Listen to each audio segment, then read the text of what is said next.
Oh, hi. I was just thinking about that time I walked into a wine store and I'm like, what the hell is going on here? I don't know what to do. Actually, that happened probably about 100 times in my life. Um, but I don't do that anymore because I have a great new way of finding great wines at a significant discount from what you would see in a wine store. That is Naked Wines. Makes it so much easier to choose and find great wines. This podcast is sponsored by Naked Wines, and Naked Wines is a wine club that directly connects you to the world's best independent winemakers so you can get world-class wine delivered straight to your door. You can use our code MAJORITY for the code and the password at nakedwines.com and get $100 off your first order. That's 6 bottles of wine for just $39.99. I have had Naked Wines, well, really, I guess over a year ago now. Wait, what? I don't even know what time it is. Thanksgiving. All of our Thanksgiving wines were I bought from Naked Wines. And still, like when I have a nice Syrah or a Pinot Grigio, if I'm looking for white, it's spring. Now, of course, I moved to white, but I wait until after late Memorial Day to do that. Wow. No, but no, I'm a red wine guy. But I'm not a big like fruity California wine guy. Although they have some great California wines, but they have all sorts of wines. And here's the key. My sister, as you probably know, used to work for wineries in Italy 10 years ago, and she is a huge wine snob. Not only has she enjoyed these Naked Wines, which I got to say, I was shocked because I've never, ever. And at Thanksgiving, that's. I have never bought, prior to this, never had a bottle of wine. I mean, there's a whole host of things where she says, this is no good. Why are you doing this? But she loved these wines. And the thing that she told me is, or I guess I knew this, she had told me this ages ago, the markup is massive. There are so many middle people, if you will, in between a winery and by the time that it gets to your dinner table or your wine store, that prices get marked up and marked up. And the beautiful thing about Naked Wines is they bring you wine, amazing wines, straight from the winery at up to 60% less than you would pay in a store. Like I say, they cut out all these extras like middleman markups. And so winemakers can pass those savings on to you without skimping on quality. Naked's Wines have been around for over 15 years, backs over 90 independent winemakers around the world to make the wine you love to drink. Get the best wine at the best price with Naked Wines. Now's the time to join the Naked Wines community. Head to nakedwines.com/majority. Click enter voucher. Put in our code majority for both the code and the password, and you get $100 off your first order. That's 6 bottles for only $39.99 with shipping included. That's $100 off your first 6 bottles at nakedwines.com/majority. Use the code and use majority as the code and password for 6 bottles of wine at $39.99. We'll put this in the podcast and YouTube description. Now time for the show. The Majority Report with Sam Seder. The destiny of America is always safer in the hands of the people than in the conference rooms of any elite. Sam Seder. They are unanimous in their hate for me, and I welcome their hatred. We must guard against the acquisition of unwarranted influence, whether sought or unsought, by the military-industrial complex. The Majority Report with Sam Seder. And I get the feeling you've been cheated.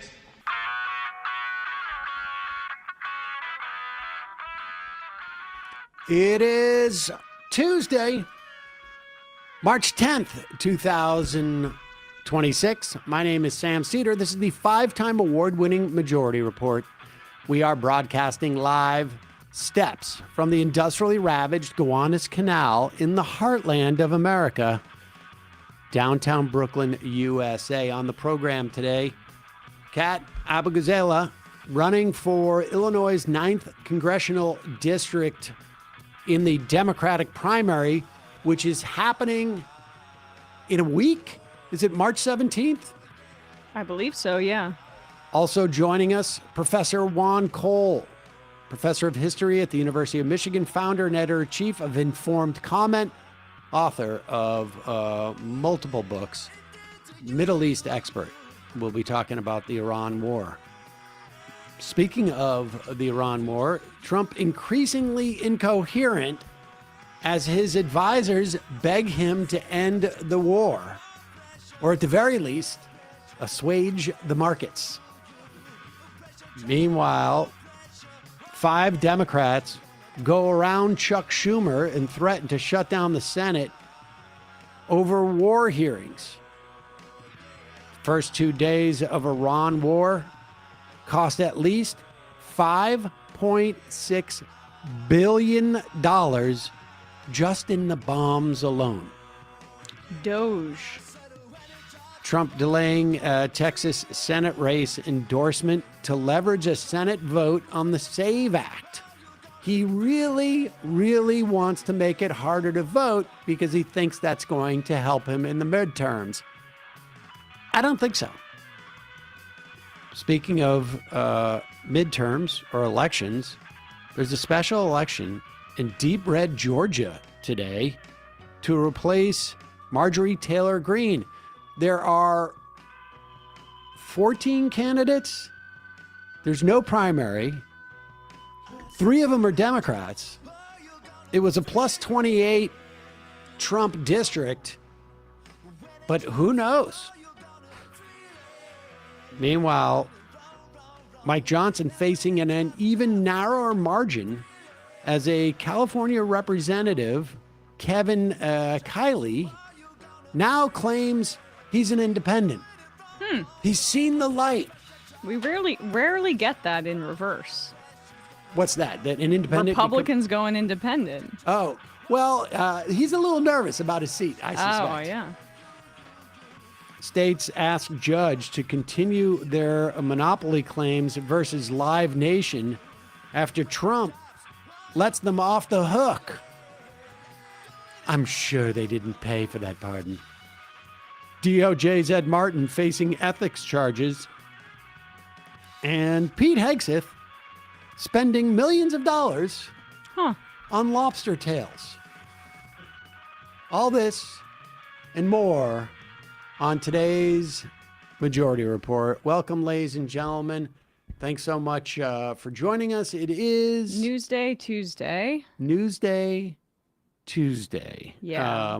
And we the have lobster tail thing. They really think they're in Mad Men, and they don't understand that that is supposed to be a critique of that behavior. Yes. No. I mean, look, Hegseth realizes he is already gone further than he was ever destined to go. I know. And His now I'm happy to be here energy just oozes off of him anytime he's in front of a camera. he's playing with the house money now. Yeah. That's his attitude. It doesn't matter. And he gets to cash in at some defense contractor on a 100%. board seat where he'll show up 4 times a year, maybe, unless he's had a rough night the night before, and get paid $1 million. Careful or something. if you're at a hotel with him.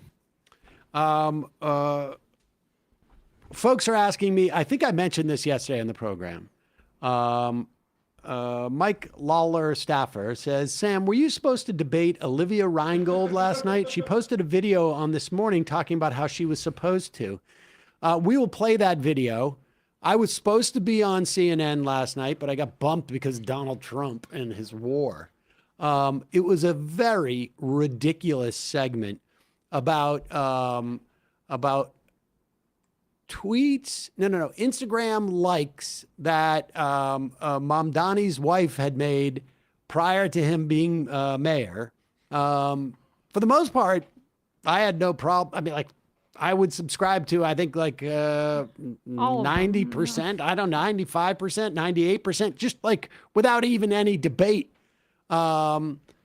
I'm not on Instagram. I don't know how to exactly work it, so it's not a one-to-one comparison. But the idea that this was going to be a cable news segment was even more sort of like prioritizing it in the midst of, and I mean, let alone the fact that Zoran was just the victim of an attempted attack by a bomb that was lobbed at Gracie Mansion. It's unclear if he was the attempted victim. It's unclear. Okay, But well, there regardless- were Islamophobic protests outside that were the impetus for said bomb. So either way, there's like a height of big. Not seeing the show refresh, but of course you wouldn't know to do that because technical troubles abound. But let's get to this. Donald Trump, and I think the biggest story is not that I got bumped from CNN last night. Donald Trump went on the television program yesterday, or I should say, to start to give updates on the Iran war. He seemed to have gone to like 2 different places yesterday. But the bottom line is he was floating towards the end of the day that he felt like the Iran war was done. Now, I'm quite convinced that he's trying to figure a way out of it. We had talked about this yesterday. I think we had even played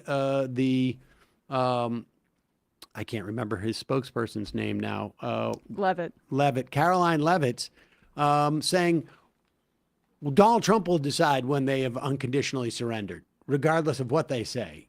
He decides whether it's an unconditional surrender, which suggested to us that this is a guy looking for an exit ramp, and certainly he's getting a lot more pressure as the price of oil goes. I don't know what they thought was going to happen. We'll talk to Professor Juan about this. But it was at $120 a barrel to start Monday, and then when Trump goes on and filibusters about how he wants to end the war, he says at least, although their actions don't seem to match that rhetoric, then it fell to $90. So the question is how much is this psychopath just going out there and trying to manipulate the market to make himself look better and still engaging in these bloodthirsty war crimes whenever he wants to the next morning? I mean, my guess is that they want to get out. They realize this is going to be a problem, and they're trying to figure out how to get out of this situation because, and we'll talk more about this with Professor Cole, it's unclear that Iran at this point thinks it's in their best interest to disengage because, but we'll, like I say, we will talk to Juan Cole about that. But here is Donald Trump, and this is fascinating. First off, note that his energy was incredibly low during this. But aside from that, he sort of gives up the ghost pretty quick. But let's play this first time he's asked this question. It's in regards to the bombing of a school, elementary school in Tehran, where at least 100 school children were killed and approximately 175 people in total were killed by the United States. And here's Donald Trump trying to dance around that for a moment. This is number. Yeah. Go ahead.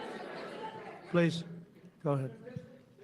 There's footage that shows that an American missile strike and a Tomahawk missile likely destroyed that Iranian girls' school. So will the U.S. accept any responsibility? Well, I for haven't that seen strike? it, and I will say that the Tomahawk, which is one of the most powerful weapons around, is used by, is sold and used by other countries, you know that. And whether it's Iran, who also has some Tomahawks, I wish they had more, but whether it's Iran or somebody else, the fact that a Tomahawk is very generic. It's sold to other countries, but that's being investigated right now. Yeah, other countries have Tomahawks. Are other countries bombing Iran? But, it is very in keeping with Trump to admire the power of the weapon used to inflict pain and harm and death upon little girls. Seems to be something that he really enjoys. Iran doesn't have Tomahawks. Right. Okay. They do not have Tomahawk missiles unless we have been secretly selling them to Iran. But the point being that, it's obviously conceivable that we have sold Tomahawks to other countries. But for instance, like Australia or United, Britain, Japan, and Netherlands, I believe, are other. But none of these people are engaged in a bombing campaign against Iran. And what if they were just generics, like when you get the CVS brand of Band-Aids? we do a lot of white label tomahawks, so they become other types of. I could barely muster a joke. About Jared, this who war are you crime. selling those to? Slingshots. Some people market them as slingshots. We call them tomahawks. Yeah. Catapults. Some people sell them as catapults. A reporter decided to do a follow-up question and note that the reporter was a white male. So the question gets answered. But credit here. This is guys from the New York Times, Sean McCreesh, and this is perhaps, besides Caitlin Collins, like the only good question I've seen like posed to Donald Trump in recent weeks and months. Yeah. You just suggested that Iran somehow got its hands on a tomahawk and bombed its own elementary school on the first day of the war. But you're the only person in your government saying this. Even your defense secretary wouldn't say that when he was asked, standing over your shoulder on your plane on Saturday.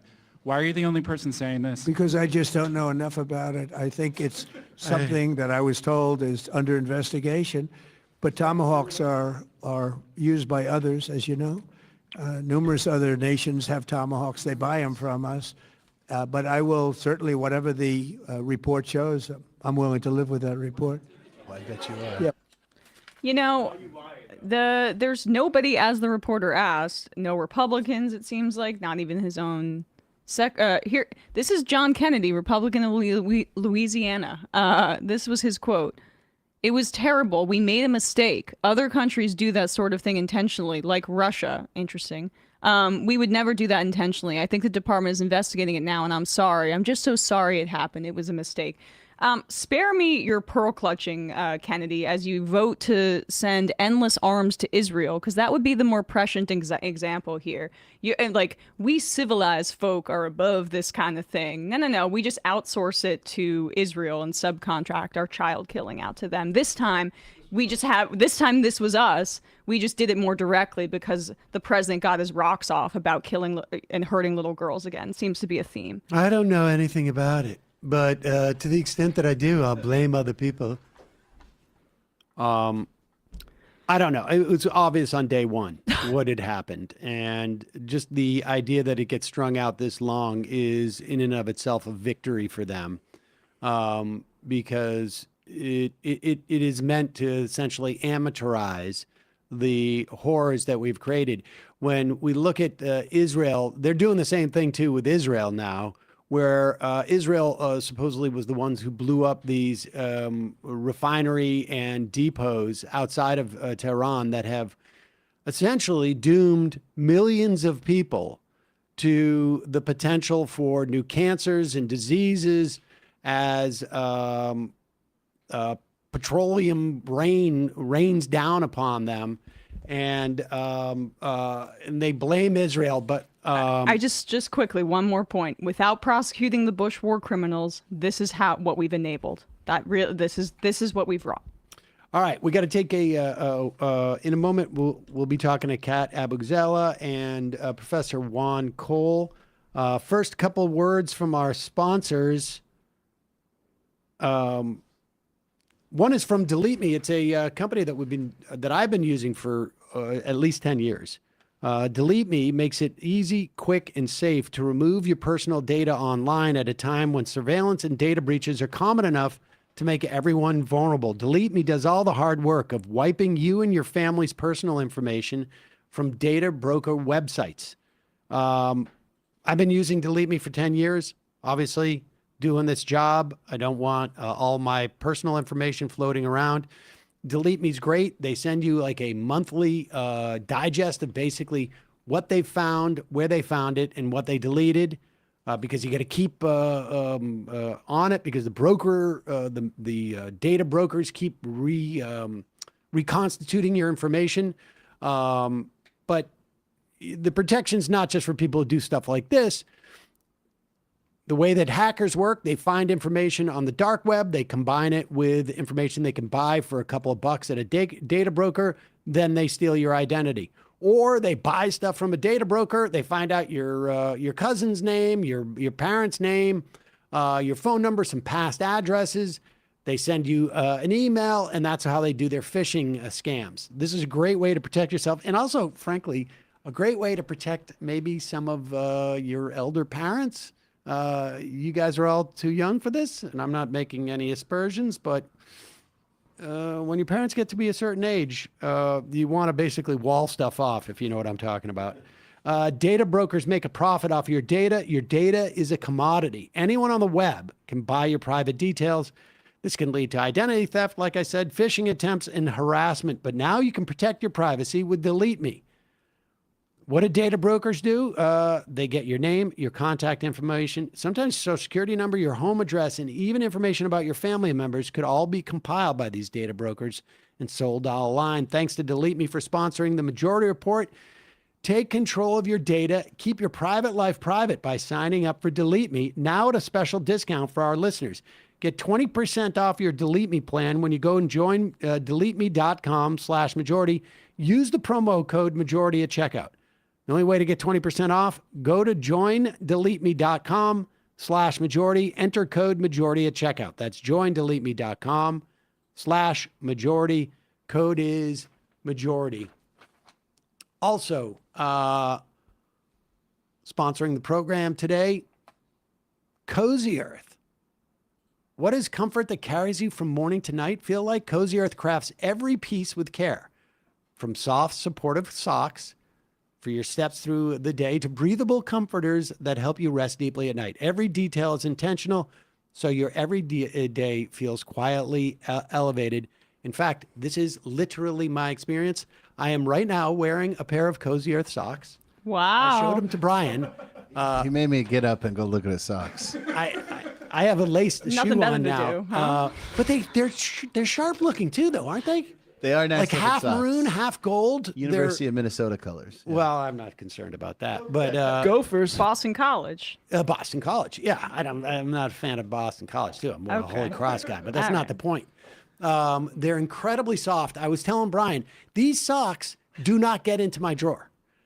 They are in constant. As soon as I wash them and fold them, I leave them on my bed and I wear them next. They're in that type of cycle. There's no downtime for these. The child socks. cycle. It's maybe a little bit, but I mean, I really like these socks. They're the first ones I wear when I do my laundry. And of course, I have Cozy Earth sheets. I have Cozy Earth comforter. I have my favorite hoodie is a Cozy Earth hoodie.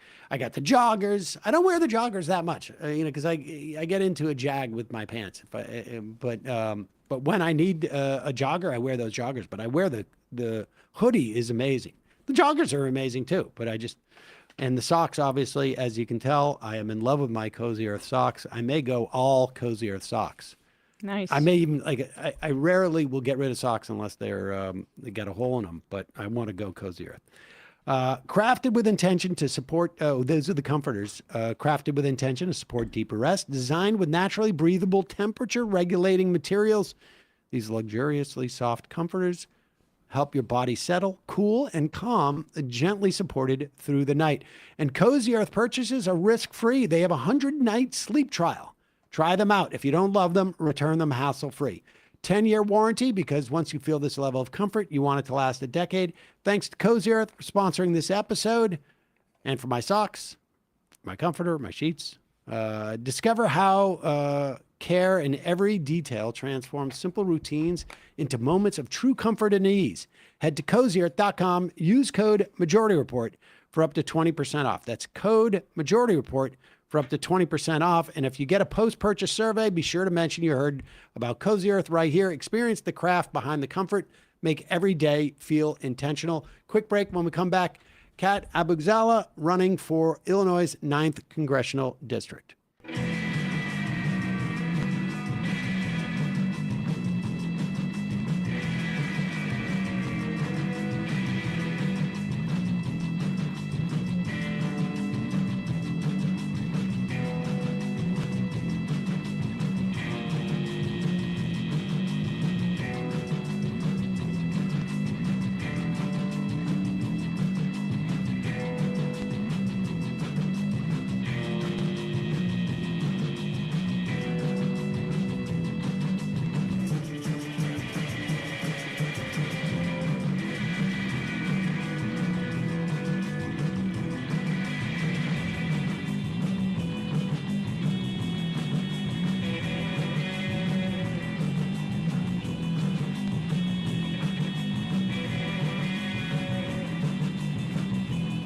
We are back. Sam Seder, Emma Vigeland. On the Majority Report, it is a pleasure to welcome to the program Kat Abughazaleh, running for Illinois' 9th Congressional District in a primary, Kat, that has how many Democratic candidates vying for this?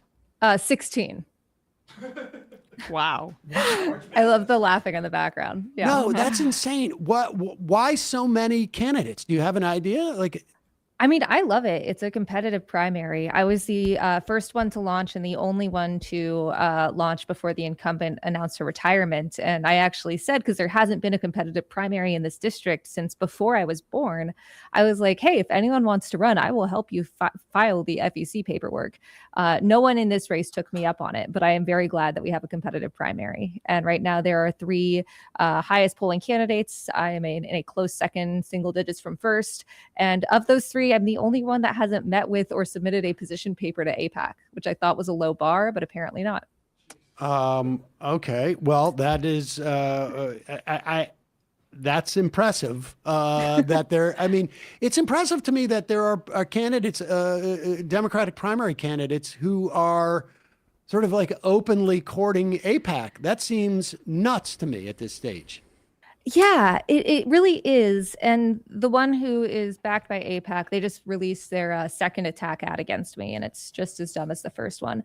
But the other candidate who is now speaking out against AIPAC, which great, that's awesome, claims that he met with them because he meets with everyone, even people he disagrees with. And personally, I don't think AIPAC is someone you should meet with, even if it is a differing position. Genocide and manipulating elections isn't a differing position. That is where I draw the line, at least. Well, are you relying on small dollar donations, right? That's your campaign is based on that?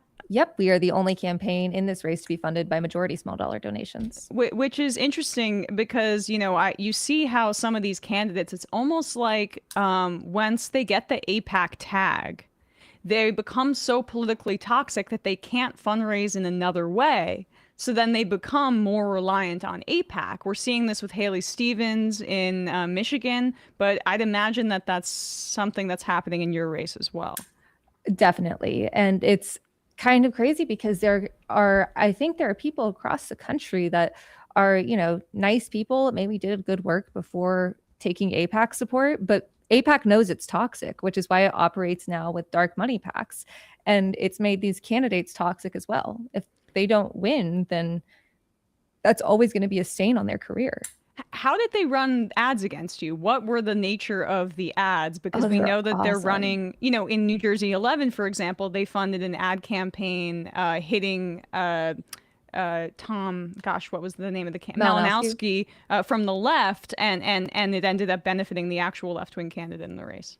Yeah, so they started attacking the person that's currently in first, who's single digits between us, doing similarly to what happened in New Jersey 11, attacking him for not being pro-Israel enough, despite saying that he'd fund the Iron Dome, that he supports anti-BDS legislation at the federal level. And then I think in the past couple weeks, they've realized, oh shit, I'm going to win this thing. So they first released an ad that was AI generated that quoted my high school newspaper twice. And the whole idea was, who is Kat Abughazaleh? And the new ad that they released, which they released in the same text thread as their other dark money PAC, because AIPAC's getting sloppy, is about how I'm a fake that takes money from Saudi arms dealers and billionaires and Republicans, which, as far as the last two, quite an allegation for AIPAC to make. Also wrong. Yes. Let's get to endorsements. I mean, we're at the stage of the election. You're a week out from the election. You are in the top 3 essentially in all the polling that exists at this point. Is there any sense that there's going to be a coalescing? There are other progressive candidates in this race. Is there going to be a coalescing from your perspective? Because this is an opportunity to get a seat and sort of move that seat to the left, for lack of a better way of expressing this. versus two people who are out there trying to, court AIPAC in some fashion. What's your sense about that? Or do you have an opinion on that or what? Yeah, so we're really lucky that we have multiple progressives in our race, but we don't have ranked choice voting here. We don't even have a runoff, so someone could win this race with 20%. And that means that essentially there are three candidates, the ones that we've been talking about, that are the most viable. Of course, I don't know what's going to happen. I don't think any vote is wasted. I always encourage people to vote for the candidate that they most support. But no, I don't think any coalescing will happen. I'll say on my side, for organizations like that I've been endorsed by in my application, I did commit to dropping out if it seemed like we didn't have a likely path to victory. But I think that everyone has the right to run for office, especially if they've fulfilled all the requirements. I mean, you go out there, you get those signatures, you're on the ballot. Well, let's talk a little bit about those endorsements. You got quite a few of them from sort of progressive organizations. Tell us about a couple of them. Yeah, so I've been endorsed by Justice Democrats. That one was pretty recently, as well as PAL-PAC, which is the Peace, Accountability, and Leadership PAC in response to AIPAC. I was one of, I believe, their first non-incumbent endorsement, which is really exciting. I've been endorsed by Congressman Ro Khanna, by, if not now Chicago, by the Sunrise Movement, both Chicago and national, the Nurses Union here, the Justice Coalition, State Representative Abdel Nasser Rashid. A lot of people, this race has so many folks in it and it's gotten so messy that there's kind of this sense of, I don't want to touch that race with a 10-foot pole. But we're very proud of the coalition that we have built, especially as a grassroots campaign. Well, I had read on your site that your district is one of the more Jewish districts in the country, which I hadn't realized. I think there is this false notion from the national press, and we saw this in Zoran Mamdani's race, that in some way criticizing Israel's genocide is a liability with Jewish voters. What have you found in your kind of stance on this, and how the people in your district or potential district have responded? Yeah, that's absolutely not the case. I'm, despite everything about how I look, I'm Palestinian American. I have been advocating against this genocide for years. I've been advocating for Palestinian statehood essentially my entire life. And I remember when I launched my campaign, people saying that there is no way anyone would ever vote for me because there is such a large Jewish population here. In fact, Skokie, which is in the district, had the largest proportion of Holocaust survivors outside of Israel after the Holocaust.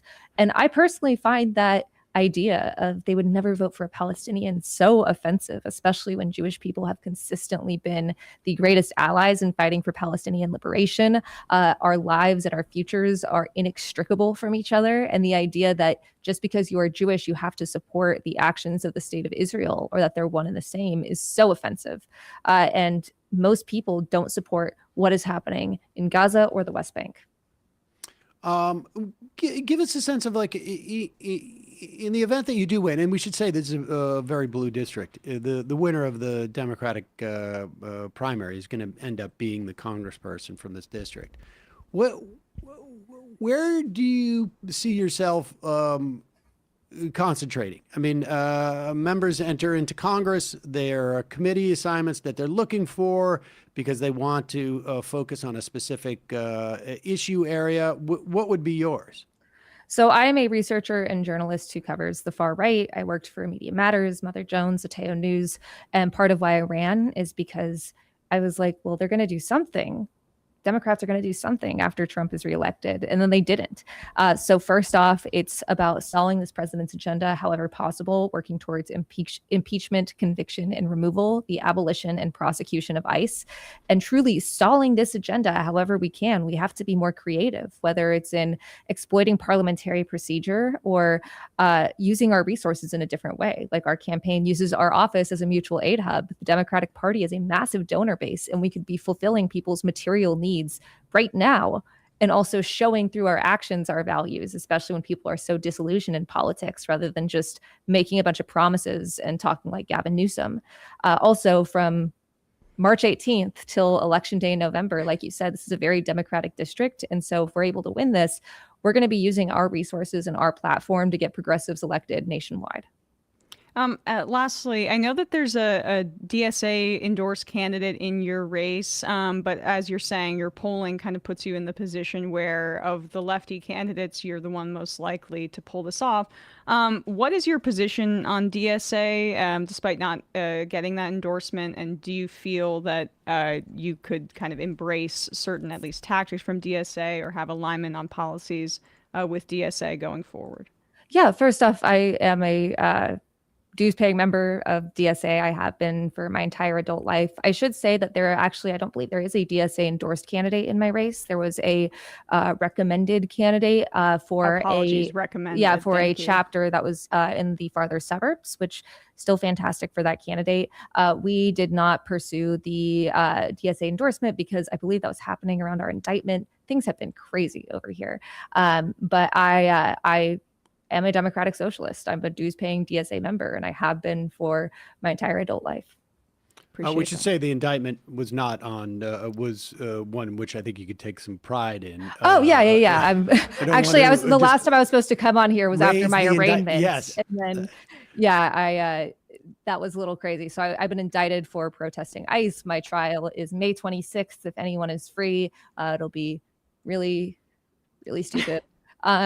But yeah, I mean, there's a reason this administration is coming after me and why I and some of the most effective critics of this administration have been indicted. And it's because everyone I used to report on and win against, Stephen Miller, Elon Musk, Tom Homan, they run our country now. They know me and they don't want me in power. I want to ask this. I have watched the Breaking Points interview you did with Crystal Ball and Ryan Grimm regarding a leaked email that from an advisor to you who has since left the campaign regarding characterizing you as an interventionist to the extent that we know what that means. I'm not sure. But and also regarding your perspective on Taiwan. I would encourage people, if they're really invested in this, to go into that interview because it was about as in depth of a candidate interview I've seen on a very specific topic.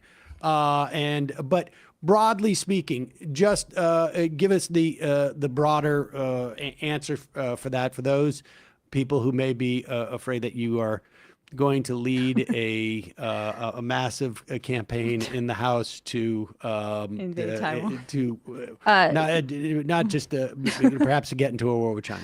Yeah, no, I mean, look, war with any country and especially China is the last thing that I want. When I talk about dropping strategic ambiguity, specifically militarily, it's because we have a madman as the president. And if we have a president who is even somewhat predictable, as pretty much all of them since Nixon in one way or another have been, I wouldn't dream of touching it. But I also firmly believe in self-determination. And if people disagree with me on this, that is fine. But this is, especially as a Palestinian person, extremely important to me. It's why I also don't believe in touching the one China policy politically. If the people of Taiwan democratically vote for reunification, we should absolutely support that.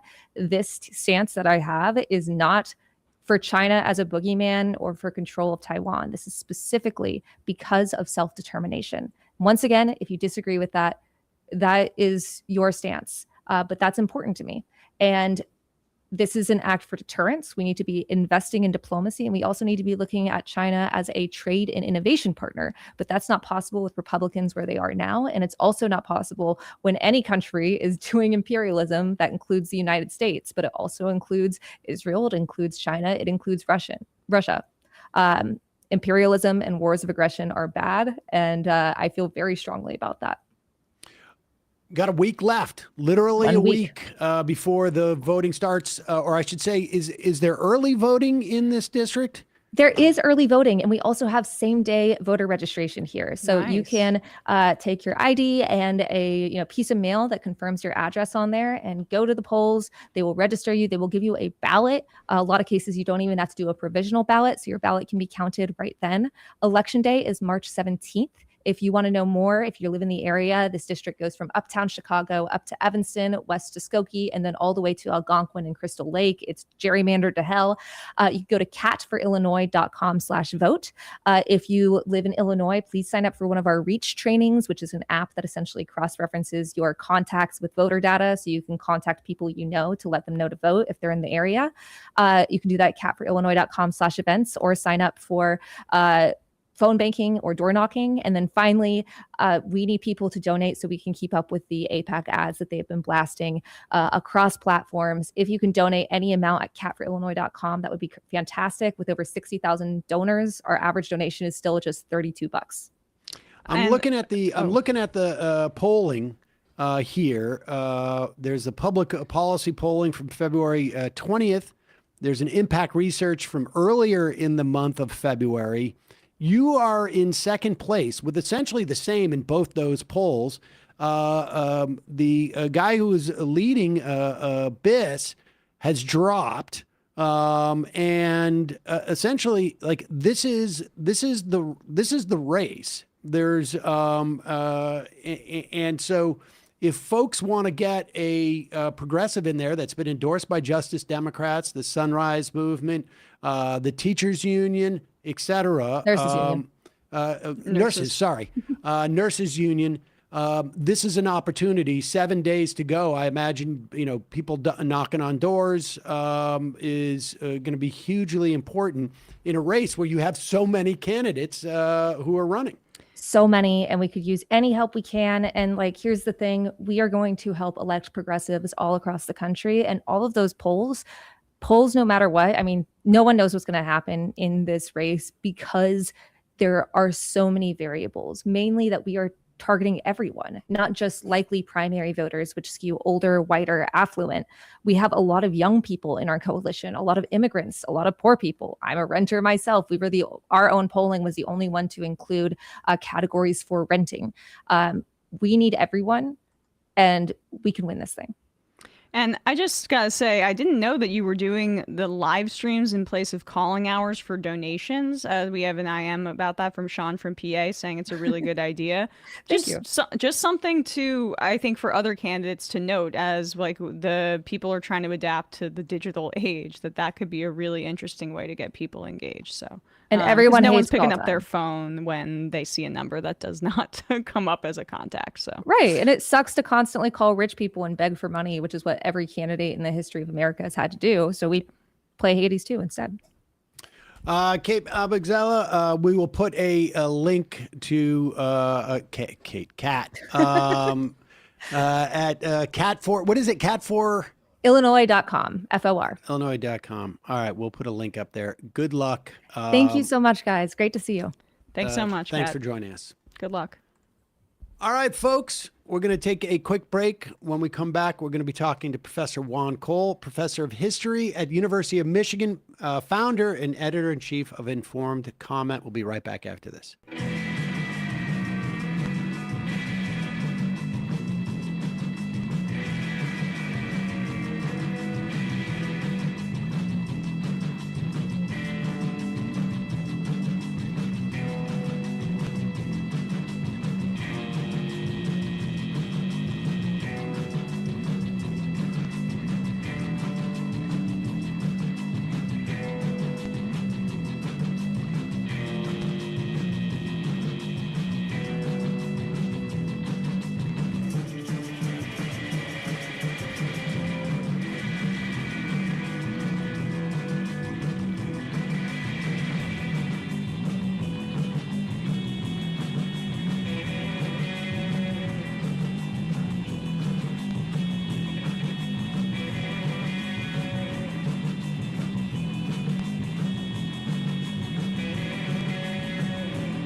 We are back. Sam Seder, Emma Vigeland on the Majority Report. It's a real pleasure to welcome back to the program Professor Juan Cole, Professor of History and Middle East Studies at University of Michigan, founder and editor in chief of Informed Comment at informedcomment.com. Professor, welcome back to the show. Thanks so much for having me, Sam. It's great to see you. So give us a sense. I mean, what I really want to get to is, sort of like what's going on within Iran on some level, because I have to say, I mean, you and I had dozens of conversations about the Iraq War over the years, starting, over 20 years ago now. And there was a massive buildup. There was, like a wind up, I should say, to the war. There were multiple countries involved across the globe. There was, granted, embedded reporters in Iraq. So, and there was occasionally independent reporters. We're just not getting like the same level of information. I guess CNN has folks in Tehran, but we're not getting information outside of Israel. It's unclear. It seems much harder to access what's going on. Big time.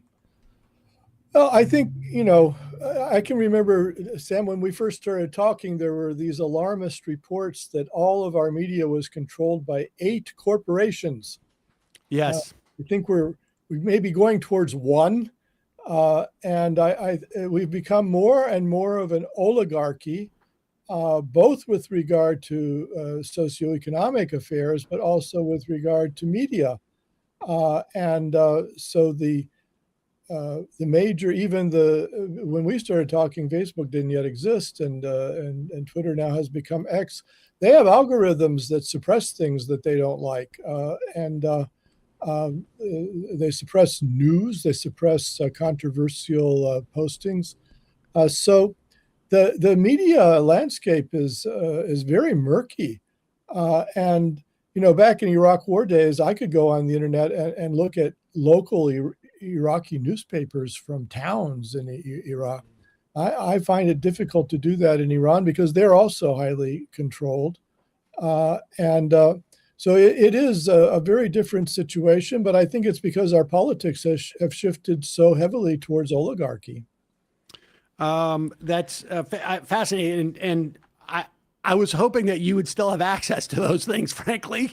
I wanted to mention this because we were right on the topic here. We had meant to ask you about this, how the satellite company Planet is essentially delaying its imagery out of the Middle East by 14 days. This is a stark change I sent this in our chat.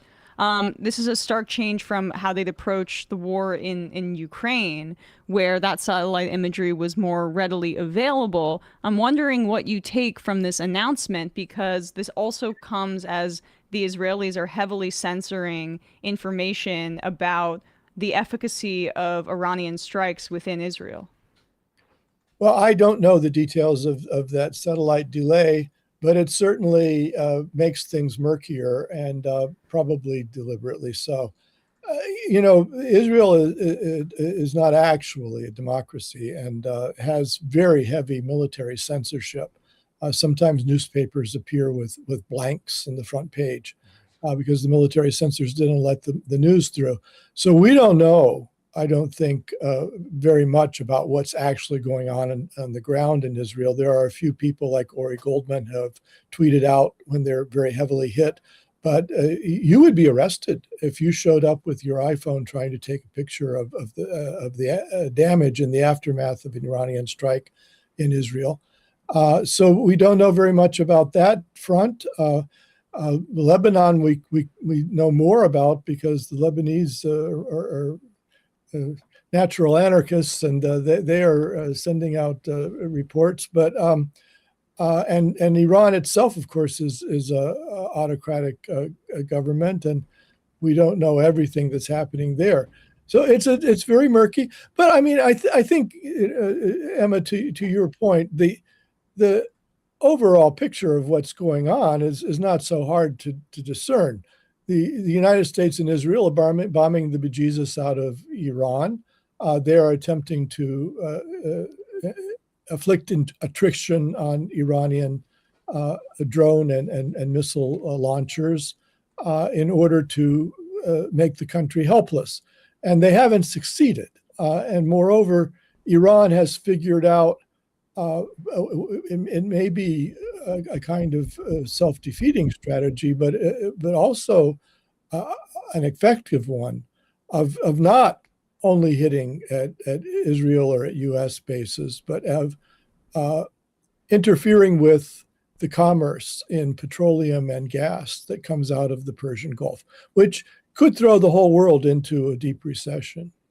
All right, I want to get to that. Let's sort of like tick down this. Let's assume that it is the case. I mean, we can see images. Obviously, we've seen images of like the petroleum rain. I don't know how else to describe it. Which God knows the impact it's going to have on those 10 million people living in Tehran. I mean, I just in terms of like cancers down the road and whatnot.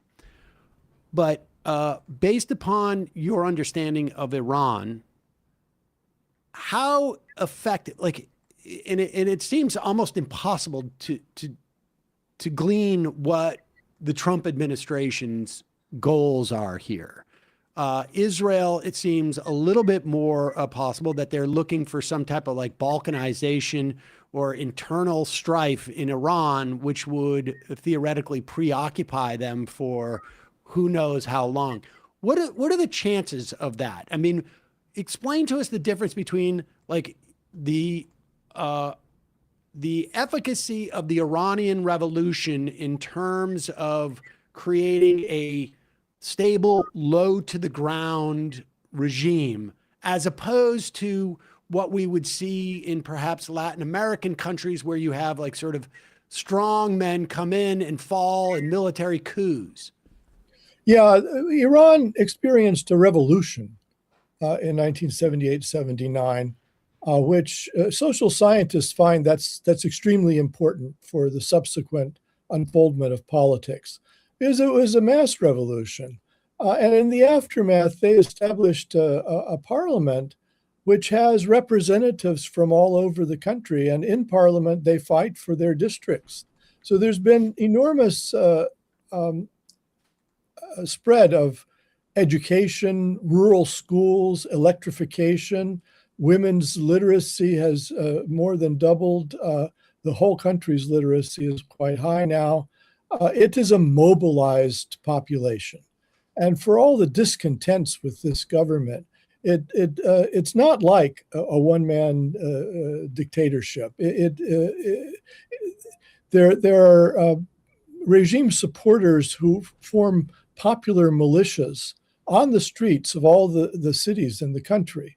And, there's a lot of internal spying and so forth, but there's also an ability to mobilize people. There are layers to this thing. So, the Israelis think in ethnic terms, and they hope to break Iran up ethnically, as they hoped to break Iraq up ethnically. But 90% of the country is Shiite. And it's a little unlikely that appealing to these small Sunni ethnicities like the Kurds or the Baluch is going to do more than cause some local turbulence of a minor sort. And doing that also brings in the neighbors, because Turkey is not going to be happy with a Kurdish resurgence in Iran. And Pakistan is petrified of the Baluch rising up, because they'll rise up on both sides of the borders. So all you're doing is giving Iran allies if you take that tack. Can you talk more? I just want to follow up on this. One more question. We should say that the regime is obviously very brutal. I mean, they've just killed anywhere from it seems 4,000 to 10,000 people in those most recent protests. But do we have a sense of how many people are finding have bought into the sort of like the theocratic revolution that took place there? Opinion polling, such as it is, because it's difficult to do in an autocratic state, suggests that the regime's hardcore supporters are as few as 15%. People are not generally enthusiastic about this government, and we saw in mid-January masses of people in the streets. It looked like it was going towards a 1978 style revolution.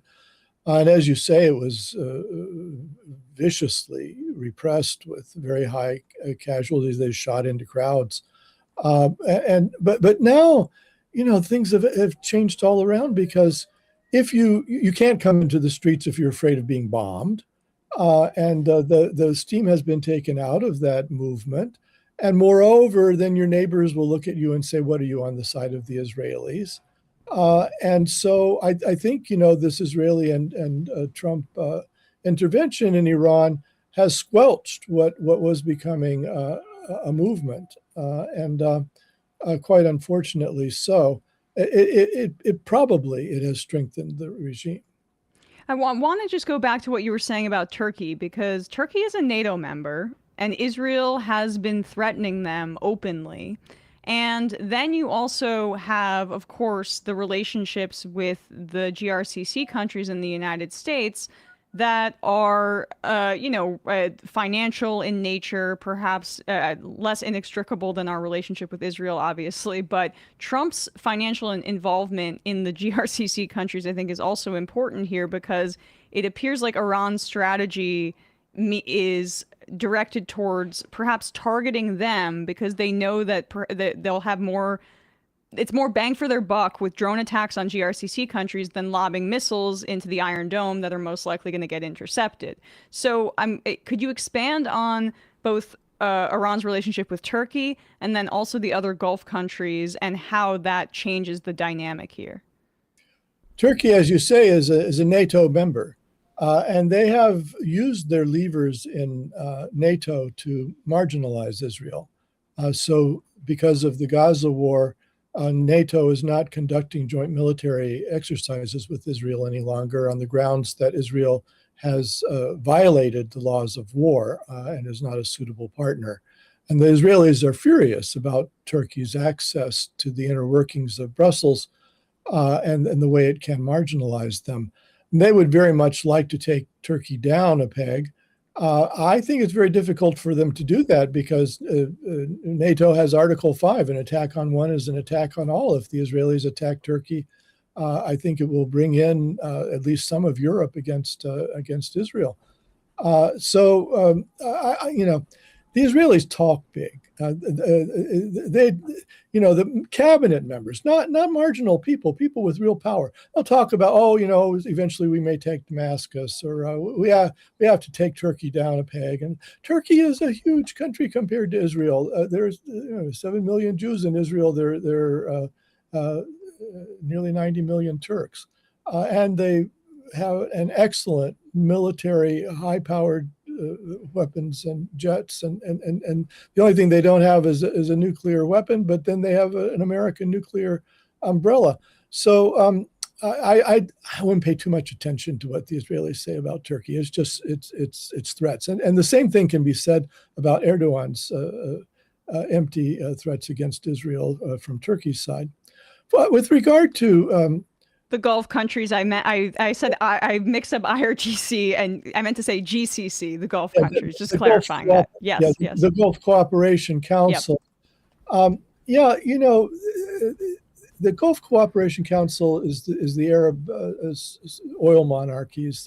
They're largely, though they're Sunni, and they have given the United States bases to protect themselves. Iran has been hitting those bases. And in particular, it has been hitting radar and communications technology. They've been able to take out. I'm an Army brat, so I take no pleasure in saying this. I hope our guys are safe, but the Iranians have hit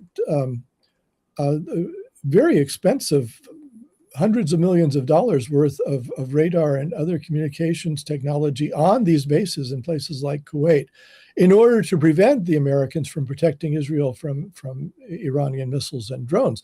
And they've been very effective at it. They have also hit hotels and airports and oil facilities in Bahrain, and so forth. So it hasn't only been a matter of targeting the Americans the way the Iranians portray it. They've also tried to inflict some damage on civil society in the Gulf countries.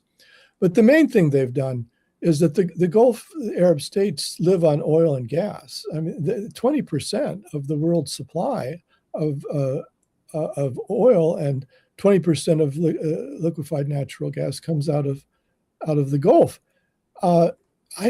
People in America don't seem to understand how vulnerable we all are to this. And it has been cut off effectively. Qatar, they don't have a place to store all this stuff. So if they can't export it, they have to stop exporting it. So the Gulf countries have been drawn into this by Iran as a way of punishing the United States, and it's going to work. We will be punished. Yeah. I mean, let's talk about this. I mean, from what I've read, we're already 2 months out. If the war was to stop today, it would take at least 2 months for this to work its way through the system. Like you say, you've got. If you can't export the oil, you certainly can't store it in many of these facilities. You can store it to a certain extent, but also this becomes a vulnerability, I would imagine, at one point. And so how much, aside from like what this country and perhaps the world is going to suffer from an economic standpoint, which is just going to increase, both in terms of fuel and in terms of food, because a couple of key elements of fertilizer is produced in this region. What's going to happen? Like, let's say this was to end tomorrow. And certainly it feels like Trump sort of is starting to realize, like, I may have gone in over my head here, and there may be more problems than I thought this was going to be.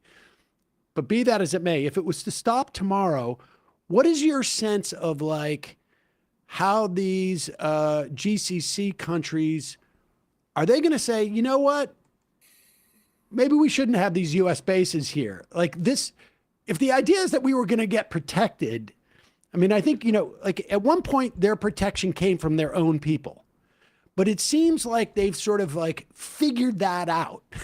Like we're just going to have to disperse enough of the benefits to everybody so that as a regime we're secure. Then it became we're being protected from Iran. They clearly have basically marked themselves as a target because of this. So what happens? Are we going to see as much like, I don't know, the UAE having comedy shows or what? Like are we going to see a disinvestment? Well, the Dubai, I think, is what you're referring to with the comedy shows and the nice hotels. And I've been to Dubai. It's a wonderful place, and I really regret the damage being inflicted on it. But it's been economically destroyed. It's a finance hub, and it depends on expat labor. It depends on an illusion of security, and I don't know. This is a heavy blow to it. I mean, it has had heavy blows before. The 2008 meltdown hurt it, but how it comes back from this is not clear to me. So there may be permanent damage to the Gulf over this. I don't know what they're going to do about security going forward.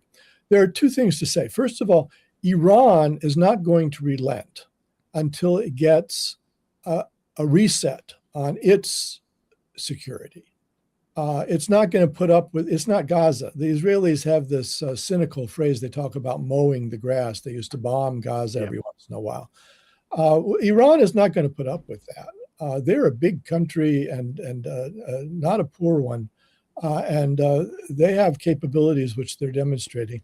So they want to fight this to a point where everybody understands you mess with us, and you can't drive your car. you mess with us and you can't get in your car and go shopping for groceries. You can't get in your car and go visit your aunt. You mess with us and your way of life is over.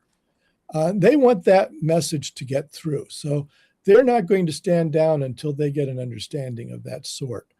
And the Gulf, as you say, has put all of its eggs in the American basket.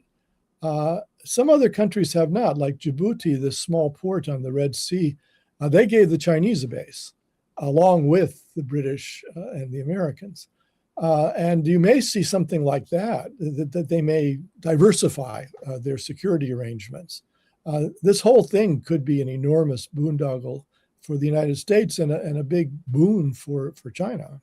Well, I mean, the fact that China already brokered these talks between the Iranians and the Saudis a few years back is really important to note here. The other part is how this benefits, I think, both Russia and China, because now you have these Asian countries that are going to be desperate for energy, for oil. They can go to Putin and he can charge them an inflated price. And on the China front, this gives them a partner in like the global hegemon potentially eventually, or superpower that is gonna, perhaps say we'll have your back in the way the Americans don't. They're just all in bed with the Israelis. Oh, I guarantee you that at embassies in the Gulf, both the Russians and the Chinese are telling the people that the Americans are fickle and they're not really supporting you and they got you in all this trouble. You should come with us now. And I mean, I heard a Russian diplomat say these things to the Qataris nearly a decade ago already then. But it fell on deaf ears at that point. That's right, Emma. The other thing to say, though, is that China has been diversifying its energy. So 53% of new automobile sales in China last year were electric. And the energy analysts suspect that China has reached peak oil, that every year from here on in it will use less. And this coming oil shock, because we haven't seen the real shock yet, the coming oil shock is a good argument for them to accelerate that process. They've got a program of buying up clunkers the way Obama did here. So they're trying to get the heavy gasoline using vehicles off the streets. And they've reduced their subsidies for the electric vehicles because it was costing the government a lot of money, but they may put them back, or there may be other kinds of incentives. But I expect the Chinese to go even more heavily towards electrification of transport. Most oil is used for transport. So if China goes in this direction, it takes other countries with it. The Thais and the Indonesians and others are looking at these EVs. And the Chinese EV technology is so far ahead of what we have. BYD, is that what it is? I mean, those things go 500 miles on a charge, and they are significantly less expensive than your average U.S. car. And they're going to be making them in Canada soon too, right? I mean, within a couple of years. I mean, so I'm already thinking, like, how do I get over to Canada and smuggle one of those in? But I want to get back to what you had said earlier in terms of Iran. This is the thing that I don't think has seemed to have seeped into American consciousness, that we are at the point right now where we do not control the timeline of it's harder to tell because we haven't seen images coming out of Tel Aviv, just, very sporadically. And the U.S. has, the U.S. population has no idea of like what's going on in the Gulf. I mean, it took 3 years before people knew, I think, in Iraq that there were Sunni and Shia Muslims. And we're all waiting to see if Donald Trump decides to end the bombing.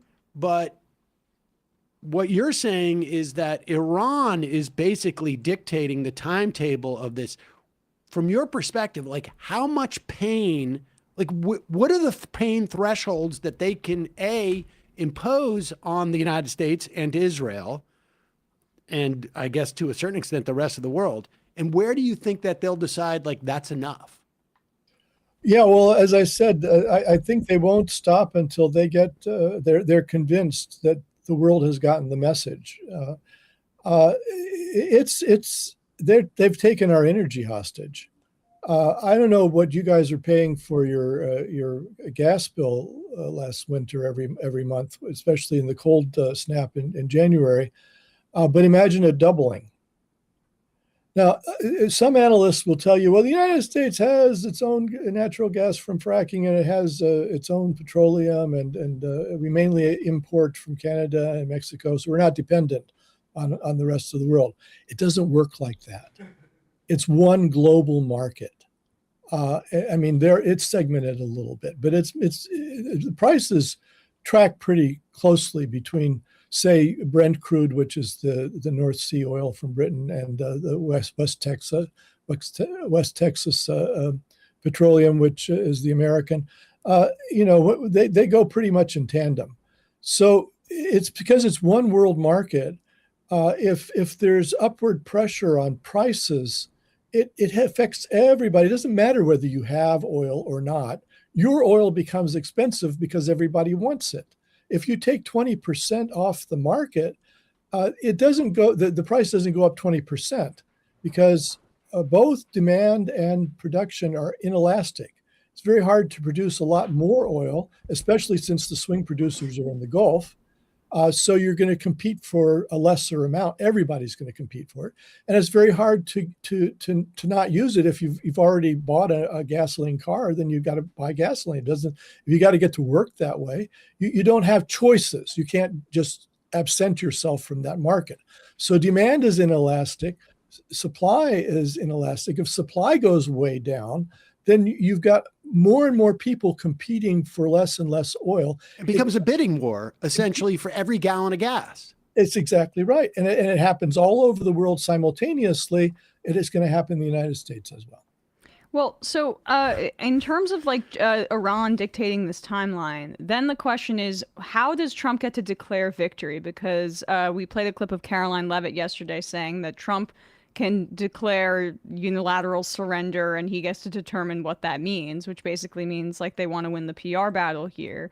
But I mean, if you have the son of Khamenei as the leader and you still have the regime in place, I'm desperate for an off-ramp for this, but I don't even know how Trump can spin this as a even regime change victory at all, because it's literally the son of the guy that he just killed. Yeah, that's awkward. Yeah. Yeah. It's as long as Mujtaba Khamenei is the leader in Iran, relations with the United States are going to be tough. They may improve when Trump goes out, but yeah, I think the Iranians really, as you say, are the ones who will determine when all this ends. And it's not the Americans and the Israelis think, well, they have a limited number of missiles and missile launchers. We'll attrite them, and after a while, they won't be able to do anything. But it doesn't work like that. They have these Shahed drones, which cost like $20,000 or $30,000 to make a piece. They can make 400 of them a week, and they're making them as we speak. And they had a big stockpile of them. I don't know, 30,000, 50,000 is not clear. And many of them can be launched from under the sand, so it's very hard to see where they're being launched from. So they can go on hitting near neighbors, Kuwait, Bahrain, the UAE, and Saudi Arabia for a long time. Attrition is not going to happen anytime soon. And as I said, again, the Americans don't understand who the Saudis and the Qataris really are in the world. They're like the world's country billionaires. You know, how we're always complaining the billionaires are pushing us around and so forth. But these guys, I mean, the Saudis have a $1.5 trillion investment fund and $1.5 trillion in reserves. They have like $3 trillion walking around money. This is not money that they need to build roads or run the country. I mean, this is just loose change in their pockets. Imagine what you can buy with that. So they're not going to put up with this stuff. They're going to put enormous pressure on everybody to cut this out and to make a deal with Iran that everybody can live with. And of course, they're peeved at Iran because Iran has attacked them and they're furious about it. But they also don't want to get involved in a war with Iran, which they know they can't win. They're small countries. They have small populations. Iran can outlast them. And it's nearby. Iran can even do guerrilla work against them. So they're going to be a major player in settling this thing. And they're very upset about Israel. People always think about them as potential allies of Israel. And the Israelis are hoping now the Iranians attack them, they'll swing around to Tel Aviv. I'm going to tell you, they are furious. They're livid with Israel for dragging them into this. And they're not going to have this going on, mowing the lawn every once in a while. So, in other words, is the Abraham Accords, are those dead? A. B, is MBS on the phone with Donald Trump and be like, thank you for letting me slide on the murdering of a journalist, but I'm going to need a little bit more. You need to shut this down, type of thing. And I guess like the third question is like, what was Israel thinking? Like, I can understand, frankly, Donald Trump, people coming to him and saying, you should do this. It's going to be just like Venezuela. You're going to own part of Iranian oil and you're going to be the guy who beat Iran, and him going, oh, okay, and just doing it. And then finding out 2 weeks later, it doesn't feel right. But is Netanyahu just doing this just to keep Israel involved in a war for his own personal thing? Or does he actually believe like this could work out?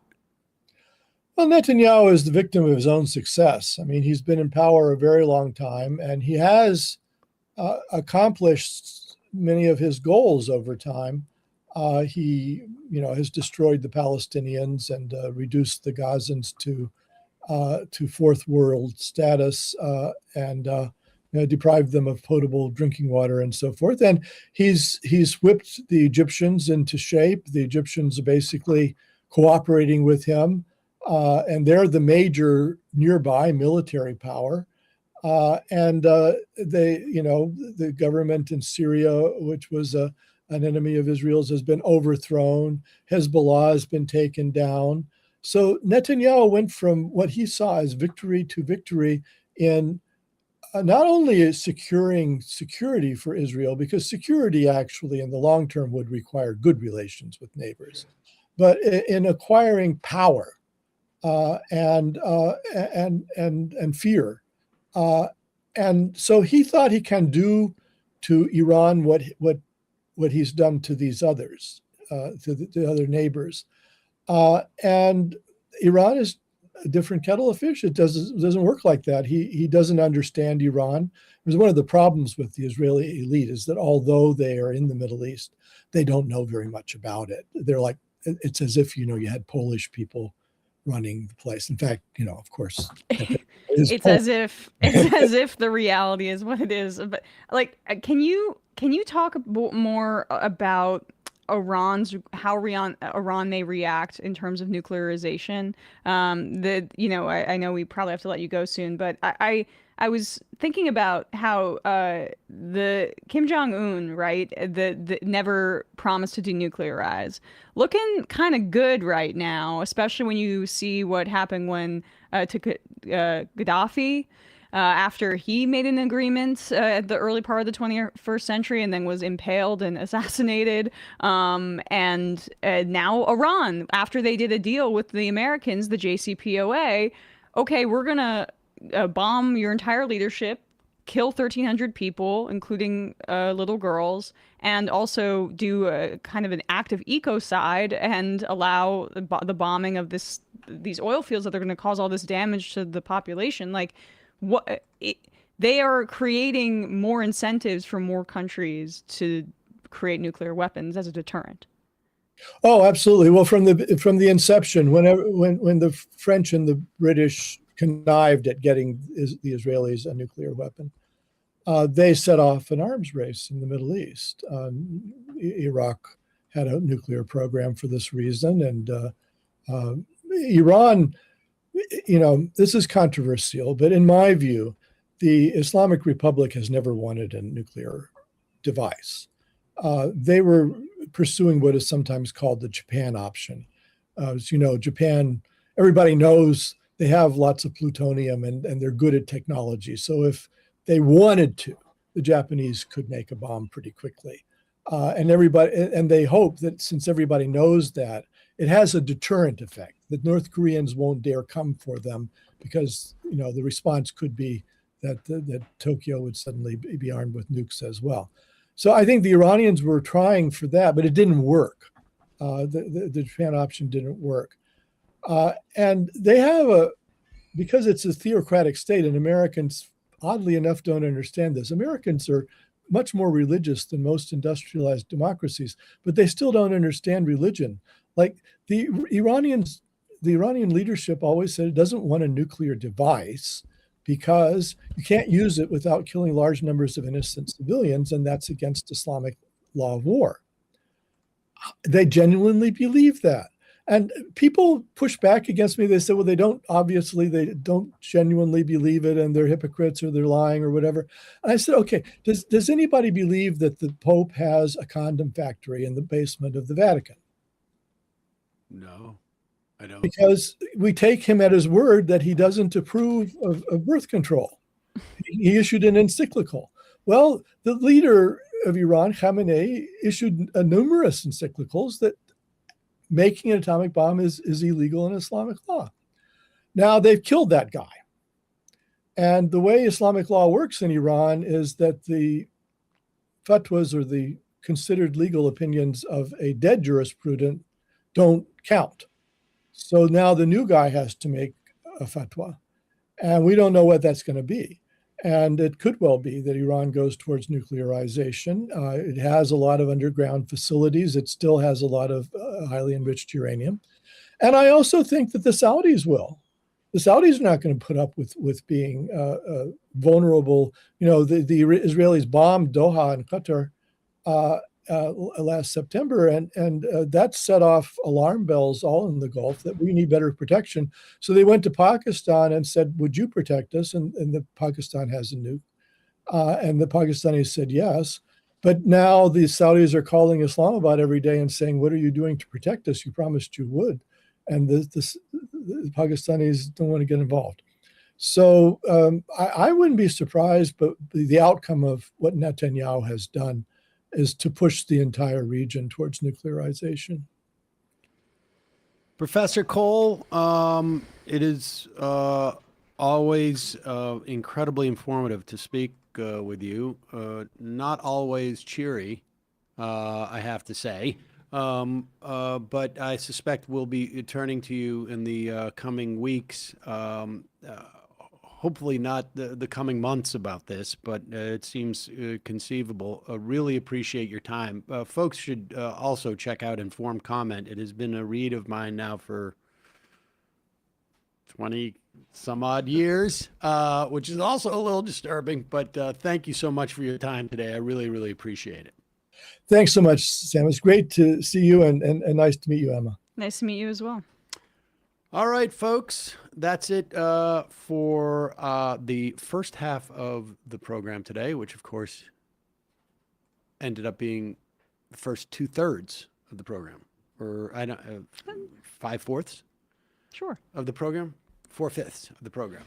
Yeah, it's the first Definitely not 5/4 that. of the program. Yeah. Mathematics. Well, listen, hey, I don't know if you work with lumber at all, but that's not so crazy. Go in and try and ask for a 1 1/5 width on a board. It ain't happening. It's 6/5. Got his ass. Huh? You got his ass. Bam! Folks, in the meantime, it's your support that makes this show possible. Listen, he can't even talk right now. You can't even make an argument anymore, can you? Matt's getting very emotional. You are having an emotional breakdown. Folks, it's your support that makes this show possible. You can become a member at jointhemajorityreport.com. When you do, you not only get the free show free of commercials, but you also get the fun half, and you can IM us. And I don't know if we'll be taking phone calls today, but hopefully maybe tomorrow. Maybe tomorrow we'll only have one guest since we had so many, and we'll get into calls earlier tomorrow. But it's your support that keeps this show keeping on. You can help this show survive and thrive by going to jointhemajorityreport.com and becoming a member. Also, justcoffee.coop, our longest sponsor. I was probably saying that, Just Coffee 17 years ago, maybe it was, when we had Professor Cole on Break Room Live. We had him on. He was a regular guest on the Majority Report on Air America. Wow. JustCoffee.coop, fair trade, coffee, hot chocolate. Use the coupon code Majority, get 10% off. Get the Majority Report blend. Matt, what's happening in the Matt Leck media universe? Yeah, Left Reckoning coming up right after the show today. More Iran coverage because it's all David and I can think about, frankly. So we talked with Kuba of This Is Revolution, who's got a new series, What Fresh Hell, over on that YouTube channel, talking about the view. He's in Warsaw, so we talked about the view from Europe a little bit. So check that out. And we also, I double dipped on my senator from North Dakota, Kevin Kramer, being citing the Bible as a reason we need to do this war in Iran. So check that out right after the show today. You're not sold on that. I'm pretty skeptical, actually. Yeah. Uncommon Merganizer. I just want to get this. I want to make sure that we get this in the first half of the show. I'm currently capping off some wainscoting with 5/4 PVC. That's what I asked for at the lumberyard.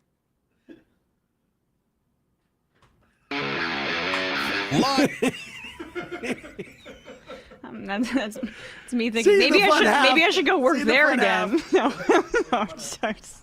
actually never know. Oh wait, we're still on air. Damn it. Oh, we're not. Oh. 3 months from now, 6 months from now, 9 months from now. And I don't think it's going to be the same as it looks like in 6 months from now. And I don't know if it's necessarily going to be better 6 months from now than it is 3 months from now.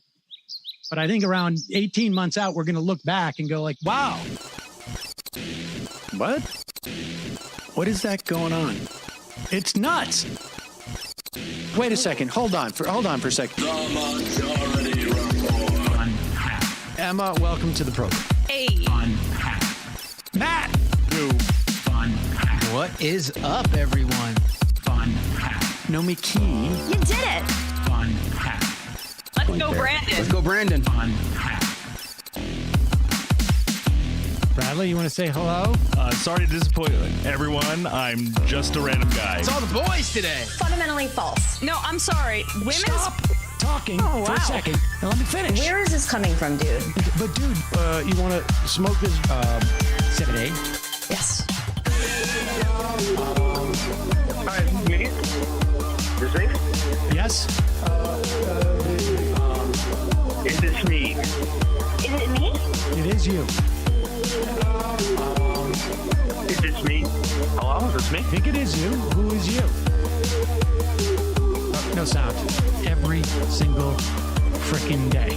What's on your mind? Sports. We can discuss free markets and we can discuss capitalism. I'm gonna go throw up. Libertarians. They're so stupid, though. Common sense says, of course. Gobbledygook. We fucking nailed him. So what's 79 plus 21? Challenge met. I'm positively quivering. I believe 96, I want to say. 857-210-35-501. 1/2. 3/8. 9/11, for instance. $3,400, $1,900. 6, 5, 4, $3 trillion sold. It's a zero-sum game. Actually, you're making me think less of it. But let me say this. Poop. You call it satire. Sam goes, it's satire. On top of it all, Yeah. my favorite part about you is just like every day, all day, like everything you do. Without a doubt. Hey, buddy, we see you. All right, folks. It's just the weak being weeded out, obviously. Yeah, sun's out, guns out. I don't know. But you should know. People just don't like to entertain ideas anymore. I have a question. Who cares? Our chat is enabled, folks. I love it. I do love that. Look, gotta jump. Gotta be quick. I gotta jump. I'm losing it, bro. 2 o'clock. We're already late, and the guy's being a dick. So screw him. Sent to a gulag? Outrageous. Like, what is wrong with you? Love you, bye. Love you. Bye-bye.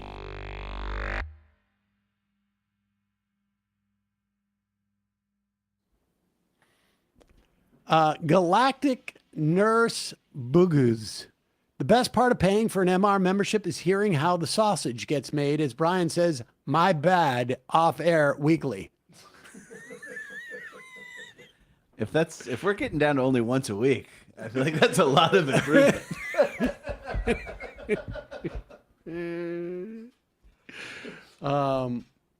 Socialist accountant recommends that Sam tries being a substitute teacher for a high school shop class. He's got his fractions down. Sam would actually really like that. I would actually really like that. Oh, here we go. Saturn Girl. Sam, I'm an astrologer, and I want to assure you of 3 things. This war will take a lot longer than everyone anticipates. There will be an economic crash and inflationary crisis within 2 weeks of either side of September 2nd. The United States will not exist as one nation by 2032. At least with the... yeah. Who is this? You had me until the 2032 thing is one nation. Don't argue with the moon. But... It's in the stars. 6 years? I mean... I did download an astrology app a few months ago for like the first time, and it's giving me some sort of false comfort sometimes.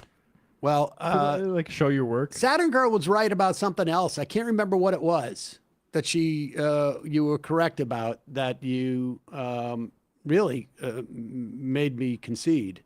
But I agree with the first 2 ones. The United States falling apart by 2032 doesn't seem accurate. I also don't know if I would place the economic thing in that 1 month span that they said. Might come sooner, might come later. I don't know how the stars are telling them that. I'm going to head to Poly Market. Okay.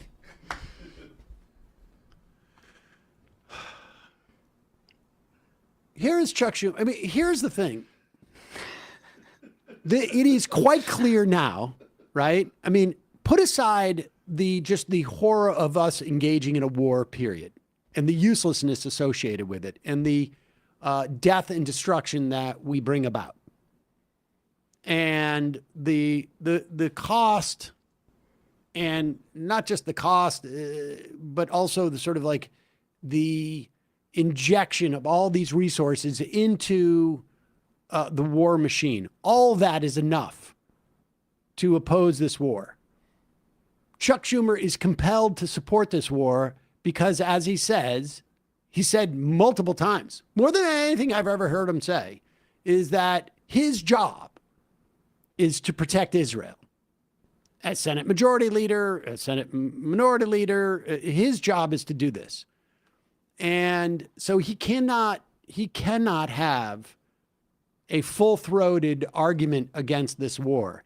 And as a political matter, put aside all the other moral issues and all of the practical issues and the material issues associated with this. Right. As strictly a political matter, Democrats winning in the fall, Democrats taking not only the House, which seems to be a foregone conclusion by now, but also taking back the Senate, which is a big uphill climb. If Chuck Schumer and the Democratic leadership was to hold the Republicans responsible for stopping the War Powers Act, if Jeffries had whipped that vote and not allowed 4 Democrats to go and provide the margin of victory to shoot down the War Powers Act, if Chuck Schumer had come out a week ago and said, we're not giving a dime for this war, not a dime. If he had given a full-throated argument against this war, all the disaster that is bound to happen, the oil shocks, the food spikes in inflation, that's baked into the cake. That's happening.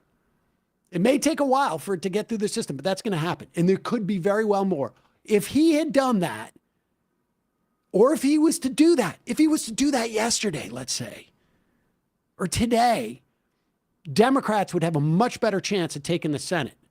But let's tune in and see how vociferously and how strident against this war and how he says this is going to be a problem for America. Chuck Schumer, speak for us. Yesterday, Trump suggested without any explanation that, quote, I think the war is very complete, pretty much. But this morning, Pete Hegseth stood before the camera and announced that today will be the most intense day of strikes yet. He said that today's activity will, quote, involve the most fighters, the most bombers, the most strikes. Well, which is it? Is the war ending, or are we on the brink of the worst fighting yet? How is it possible that Trump and his cronies can't make it 12 hours without contradicting themselves about this war? It's incredible. Never seen anything like the contradiction. Americans, your logic, when faced with a war that they cannot win in the Middle East, one which is going to cause oil shocks, it's going to cause food shocks, it's going to cause complete upheaval. The thing they hate is contradictions. And for those people who are not watching the news cycle on 24 hours, I'm telling you, I'm here to tell you there's been a contradiction in the past 12 hours. There's still a minute left of this. He might get to some substance.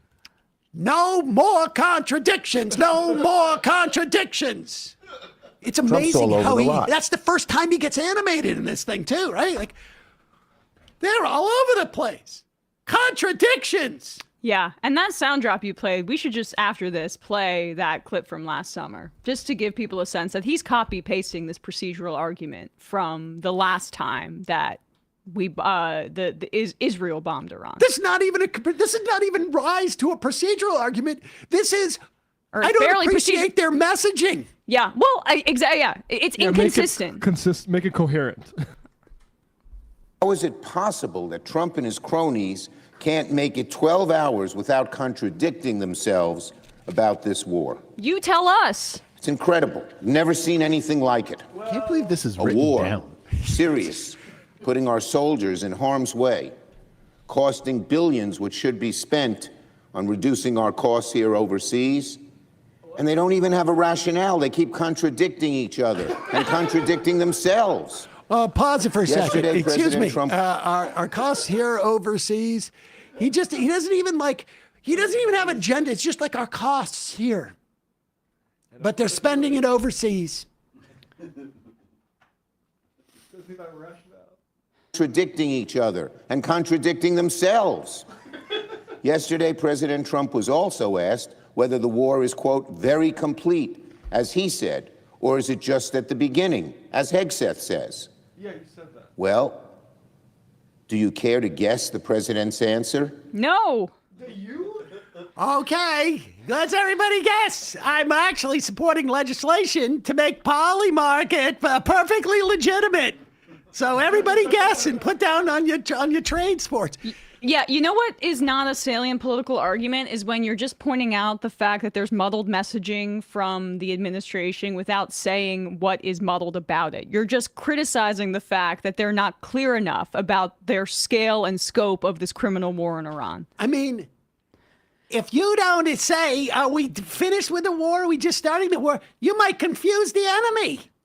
And I'm sorry, but there is political salience to being supposedly anti-war and standing up against this, because I am not convinced that the dynamic is the same as Iraq when you have people on their phones all of the time being able to see this brutality and people seeing what Israel has done in Gaza and now understanding inextricably that it's linked to this bombing campaign in Iran. You can make a humanitarian argument about it, and that would still have infinitely more salience even with the most cynical view of the American public, than whatever this garbage is. You don't even have to do that. 41% of the 60% of the public is already against it.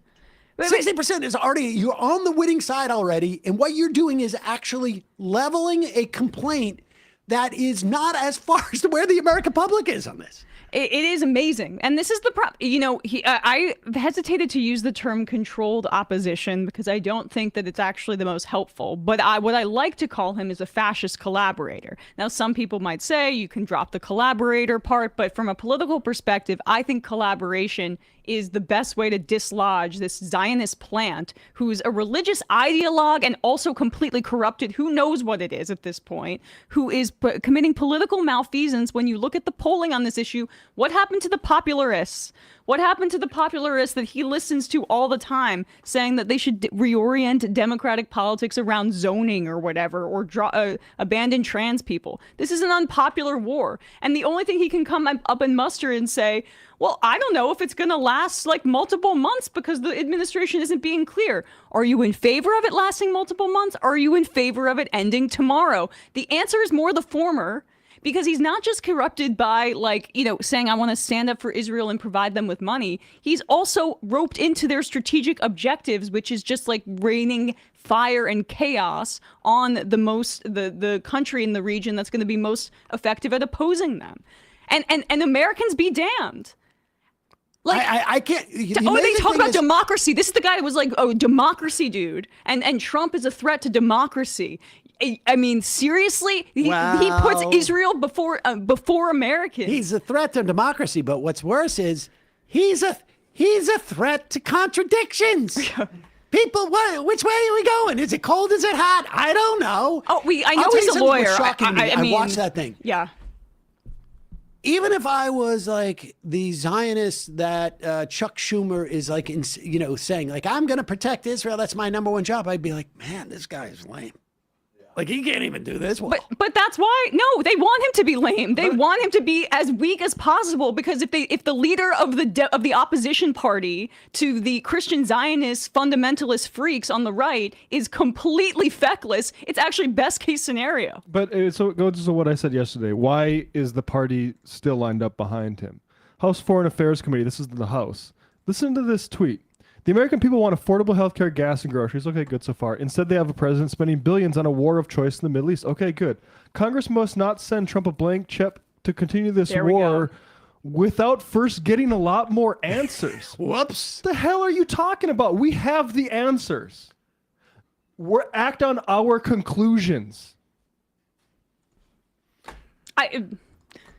Enraging. I mean, and you know what? Like, the timing of him becoming Senate Majority Leader and then Trump coming in and just destroying the JCPOA. It's a joke on our democracy. I mean, it is like this guy cannot get out of office quick enough. I mean, I genuinely believe he's not going to run for re-election because there's absolutely no way. I agree. With a decent challenge that he isn't going to lose. But I think he is going to try and make a deal in 2026 when new senators come in. And certainly some of those are coming in. Let's get rid of Chuck Schumer. And he's going to say, I'm going to quit. I'm going to resign in 2 years, but let me stay a majority leader till then. We don't want any fights and blah, blah, blah. F that. He should be resigning as let him serve out his term, but not as Senate minority leader. Let him just be a backbencher. Jesus, it's unbelievable. Well, this is where are Bernie and Warren and Chris Murphy and Van Hollen? Where are they? What happened to the Fight Club from 3 months ago? I will repeat this. Republicans make a spectacle out of their internal disagreement. It hasn't affected them. Actually, it would look much better to the American public where we don't have that Zionist plant as the face of the party going out there and making the worst message possible about one of the, I mean, this action that we've taken here, the catastrophic consequences cannot be understated here. Like, the only reason he was able, by the way, to do this so unilaterally is because we didn't prosecute anybody for the illegal war in Iraq, and they realized that he just can do whatever he wants unilaterally, wage war against Iran because Netanyahu told him to do so. And why would he think that there would be any consequences to that? Like, why even go through the process of having to go ask Congress and go to the UN when I can just do whatever I want anyway? It's not like Cheney and Bush or Condoleezza Rice or Colin Powell or, Scooter, well, whatever. Like, all of the Bush administration officials received any, like, actual criminal penalty here. I mean, give me a break. And Chuck Schumer was complicit in that. The Baileys don't like contradiction. That's where they hate it. How? He was on a book tour at the start of the term last year about how anti-Semitism is the most urgent problem. And in that book tour, he explicitly stated to the New York Times that actually my reason and the mission I'm on for that cause is to make sure the left stays pro-Israel, which the left is not. Obviously, I didn't do yoga this morning, so I'm pissed off about this. But, like, how do we have the leader of the Democrats in the Senate who supported the Iraq war? Supported the Iraq war. When Mr. Bailey takes his car to I'm going to try and explain this to you. Yep. He takes his car to the mechanic, and he calls the mechanic, and he says, "How much is it going to cost me?" And the mechanic says, "It's going to cost a lot." Mm-hmm. But then he calls back the next morning and only speaks to the clerk, and the clerk says, "I don't know. It may not be that much." Mr. Bailey hates that. There's a contradiction. Yeah, There's two different, no, you understand. And it's confusing. And we're not going to stand for it. What is it? I would rather Mr. hear Bailey's special interest. Mr. Bailey would rather hear that it's going to cost $3,600. You got to get new struts. You got to get new brakes. You got to do the entire muffler system. I mean, from the beginning to the end, not just the muffler, but the entire exhaust, rather than hear contradictions. Mr. Bailey, I know that you're almost, fixated on internal contradictions, but Drives him crazy. did you like Barack Obama? Were you a fan of Obama as president? Well, damn. Okay. So Obama, a big part of his Obama's appeal, all over the lot. a big part of his appeal was that he was against the Iraq war. Do you think that that was something that perhaps should have been replicated in the party instead of quadrupling down on a leadership that is so morally bankrupt and corrupted by Zionist and military industrial complex money that we've squashed that entire constituency and the biggest electoral victory for Democrats in decades? Well, I think the problem was flip-flop. That was the problem. That's the problem. People don't like They're going to contradictions. sound tough in public and then have a side deal that lets Iran get away with everything? And yeah. What the hell is that? And honestly, if you make a case about this war and about Israel's genocide to the public, I'm not naive to think that there are a lot of people in this country that don't care. I get it. But what it signals to people, what it signals to them is that you're not corrupted and that you have some sort of moral backbone. That's it. Not to the Baileys. That's they it. like it. There's no chance this war gets more popular. It's going to be exceedingly unpopular. They are leaving all of that on the table because Chuck Schumer supports this war probably as much or more than Donald Trump does. Yeah. All right. Well. He's right where he wants to be. So if he's going to go, it's going to have to be the rest of the Senate. Yeah. Matt, Speaking you up. can say that the American public doesn't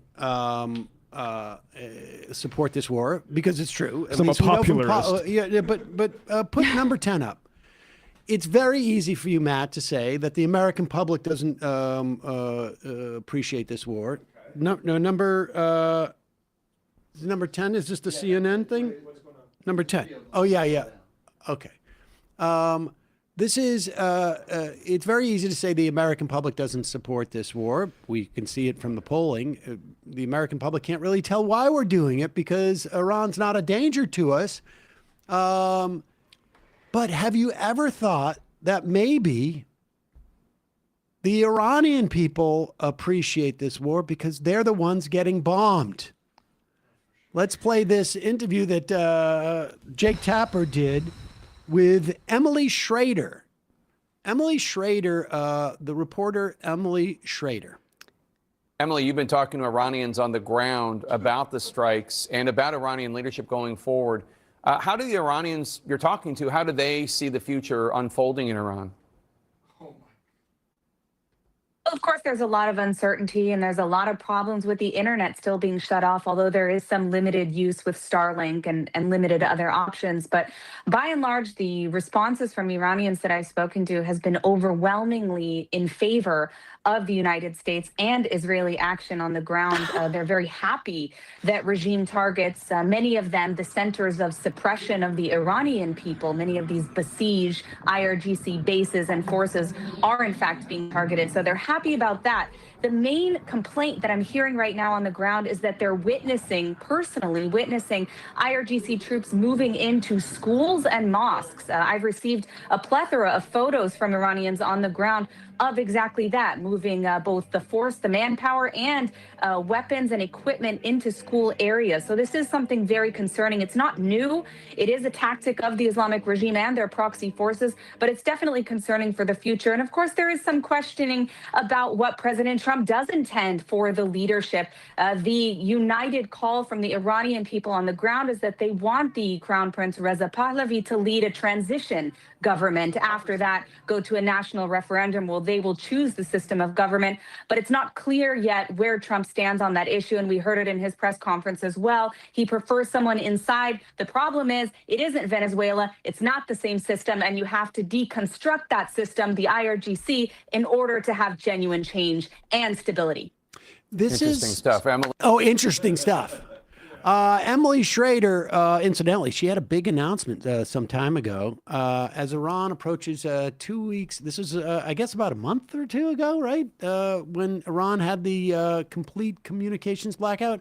I am thrilled to announce I'm part of a historic, highly confidential alliance of Israeli tech veterans and Iranian underground operatives. Together, we are building the digital and financial infrastructure for a G7 nation before the regime falls, starting with 2 stealth ventures, secret ventures, that simultaneously sever the dictatorship's 2 main chokeholds, connectivity and capital. Okay. This tweet's off the record. Ahmed Chalabi. Except for this is worse. I mean, this is worse.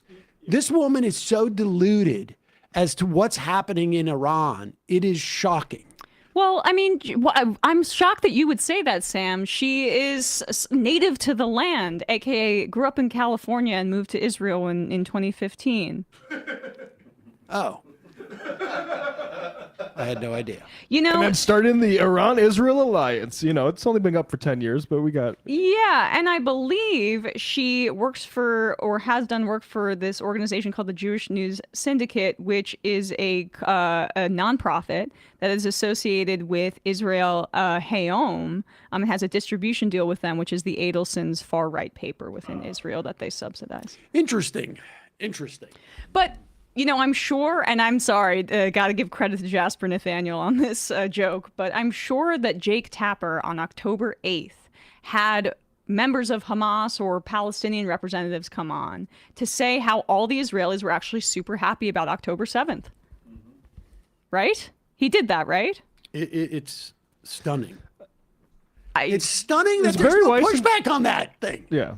Well, I mean, that's not push forward. Jake Tapper's right behind her, pushing her forward with both of his hands on her shoulders. It's like Barry Weiss.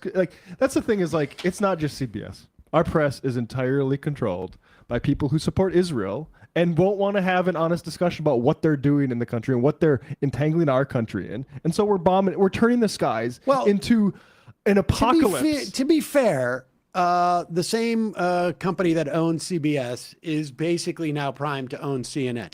So to be fair, there is some incentive. But look, CNN, CBS, it's not our only media. Okay, let's see what the other side. On one hand, Jake Tapper is having journalists on who are working with a clandestine Israeli-Iranian group to sever the relationship with them and their regime, supposedly, whatever. Okay, fine. Jake Tapper's not doing that. But if we head over to Fox News, we're going to get a different perspective. Okay. There is a range of conversation about this war in our mainstream media. Granted, Jake Tapper sort of promoting this, but on Fox News, at least, we're getting a different message. Yeah, I understand that the Democrats have their own political spin on this, but I think they should be careful about some of the talking points that they were releasing. They're talking about the oil prices and the way that it's going to impact and that the president can't last too long. That is exactly what Iran wants to happen. Part of their strategy of this is the propaganda machine that's going out there saying these things, and they believe that if they could get the prices of oil up, that the president would have to draw from the conflict. So just careful, guys. Right. All right? Careful, guys. Careful, guys. Listen, if you don't say anything, then Americans won't notice that their gas now costs $4.99 in a gallon. If their propaganda machine can just relay basic cause and effect. Stop accurately describing Iran's tactics that are having an impact on your life in retaliation for Trump's insane actions. That causes a little bit too much. I get Democrats want to do politics, but talking about the price of oil, that seems to be out of bounds. So on one hand, we have CNN inviting without any pushback that the Iranian people are happy to be bombed because they think it's going to lead to regime change, which almost every word in that sentence is ranges from suspect to total bullshit. And then, at least on Fox News, the other cable channel we got, they're out there saying, you shouldn't even talk about what's going on as a second order result of the war, because then it's sort of what Iran wants you to do. Even Trump's not saying it's like that's not real. He says, I don't have any concern about it.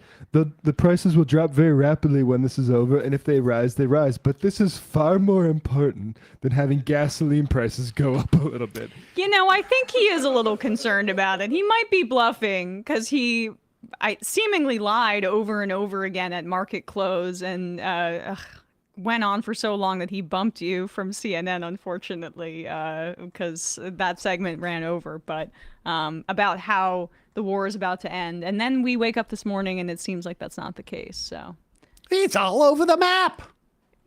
At least tell a consistent all story. The contradictions. I can't even follow the story. Somebody calls me at 5 p.m. and they're like, what's happening with the war? And I say, well, maybe it's going to wrap up. And then a couple hours later, people call me back and they go, and what happened? And I'm like, I don't know. And when Chuck feels like Trump's talking like it might wrap up soon, that's when he gets really anxious. Right. Right. Well, I mean, also I was counting on the war continuing. He was saying, Trump, go at the oil reserves to make sure this pressure doesn't actually get to you. He was doing the opposite of what that Fox News guy was doing. And just about how Trump is, I really think was lying at that point to get the markets to go back to again the price of a barrel was peaked at 120, which is very high. And then it went down to 90 after Trump said the war was ending. But then at night, I guess after this 5:30 p.m., so that might have been right after closing. I'm 5 p.m. is when Closes markets at close. 4, right? 4. Okay, sure. Then I don't remember, but this was still after that. Then he says, if Iran does anything that stops the flow of oil within the Strait of Hormuz, they will be hit with what? Yeah, they will be hit by the United States of America 20 times harder than they have been thus far. Additionally, we will take it to blah, blah, blah. So he's saying that if Iran exercises its sovereignty and tries to use economic leverage against the country that is bombing them and killing thousands within Iran, then he's going to implement collective punishment on the people of Iran. But apparently the people of Iran are really, really excited about this development. And also, I mean, to do that segment after they bombed their oil infrastructure is frankly disgusting. Like the type of thing that I would see Jake Tapper put in front of the Hague for. Like, these are war crimes we're talking about. We're doing war crimes. Absolutely. And Jake Tapper wants to talk about Mom Donnie's fucking wife's Instagram likes. It is really sick what's happening in this country right now. And when we're talking about like what is the motivation here, and we know what Israel's motivation is, and Netanyahu wants like Iran to fall into a failed state or have regime change that's more favorable to them. I also don't think we can undersell how Trump is aging, knows he's dying, and is being sold these ideas about how you can achieve something no president ever has. Venezuela is the first domino to fall in that, which is like, we've been trying to take out Chavez and Maduro for decades. You can be the guy to do it. He does it. It's, for their standards, a successful operation. Then he gets sold something even greater on Cuba. And we are still implementing a siege of their resources on Cuba. Speaking of crimes. But that's not, there's no geopolitical, there's really, really rational, really little geopolitical rationalization that you can take from that, right? Because actually what would benefit the United States, and Obama understood this at the end of his term, was calming down relations with Cuba. They're right off our coast. We could have an economic and trade relationship with them. The Cold War, moving past that would actually be in our interests. But he's still pursuing that because it's an appeal to his ego. We've been trying to get rid of the Cuban regime for this amount of years. And Iran is the same thing. He's too stupid and arrogant to understand the consequences of it. And I don't necessarily think it's connected to a broader strategy outside of like every neocon coming in and saying, and perhaps like the right-wing Cuban diaspora in Florida that he's also pretty beholden to, that like, this is our time to strike. For the Cubans, the obvious reason is that we do not want a soft landing with the Cuban government.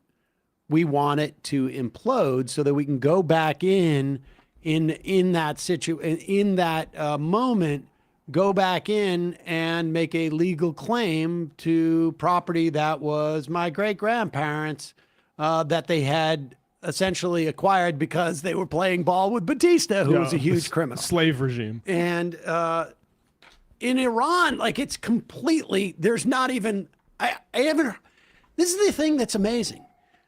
You cannot even hear anybody articulate what is supposed to happen after this. Like at least with Iraq, they had a pretend end game. We're going to liberate these people. We're going to be met with flowers and candy.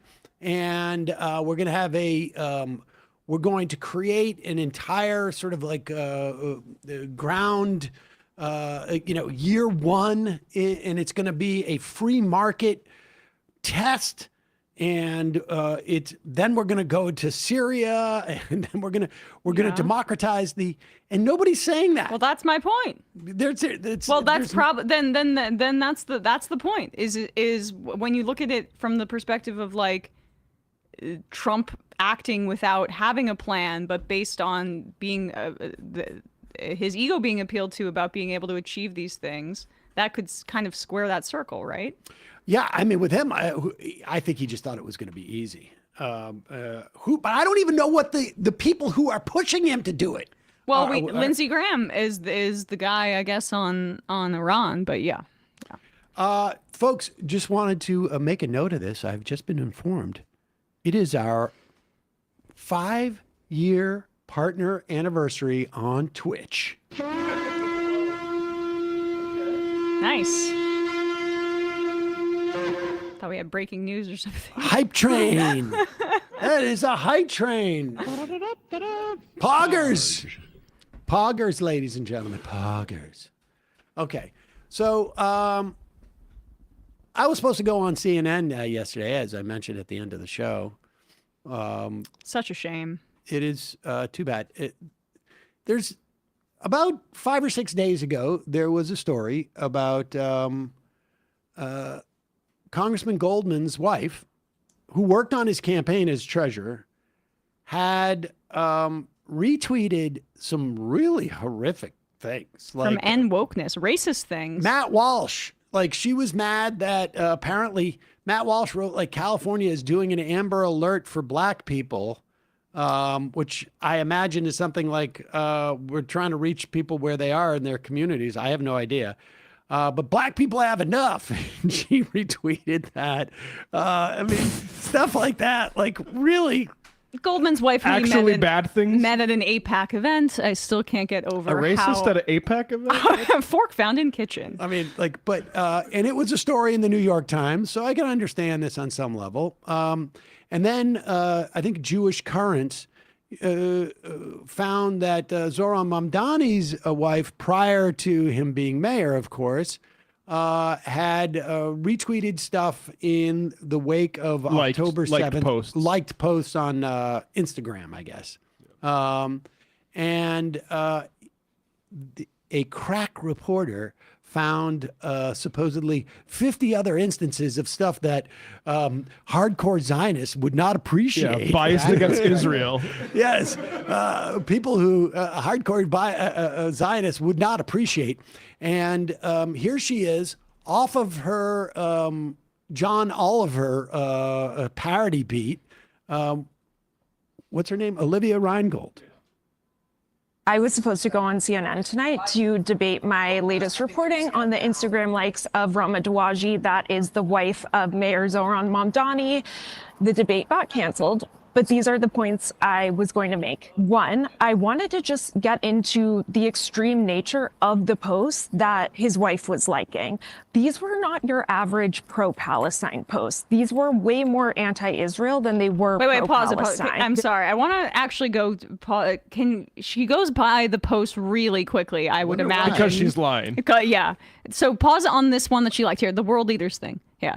To our world leaders, this is the extremism that of the likes. To our world leaders, you created a killing machine that you can't control. Where is your humanity? Go F yourselves. Hashtag ceasefire now. Wow. So we extreme. We should honestly be investigating Zoran's wife for ties to Hamas, obviously based on that. Please don't do that.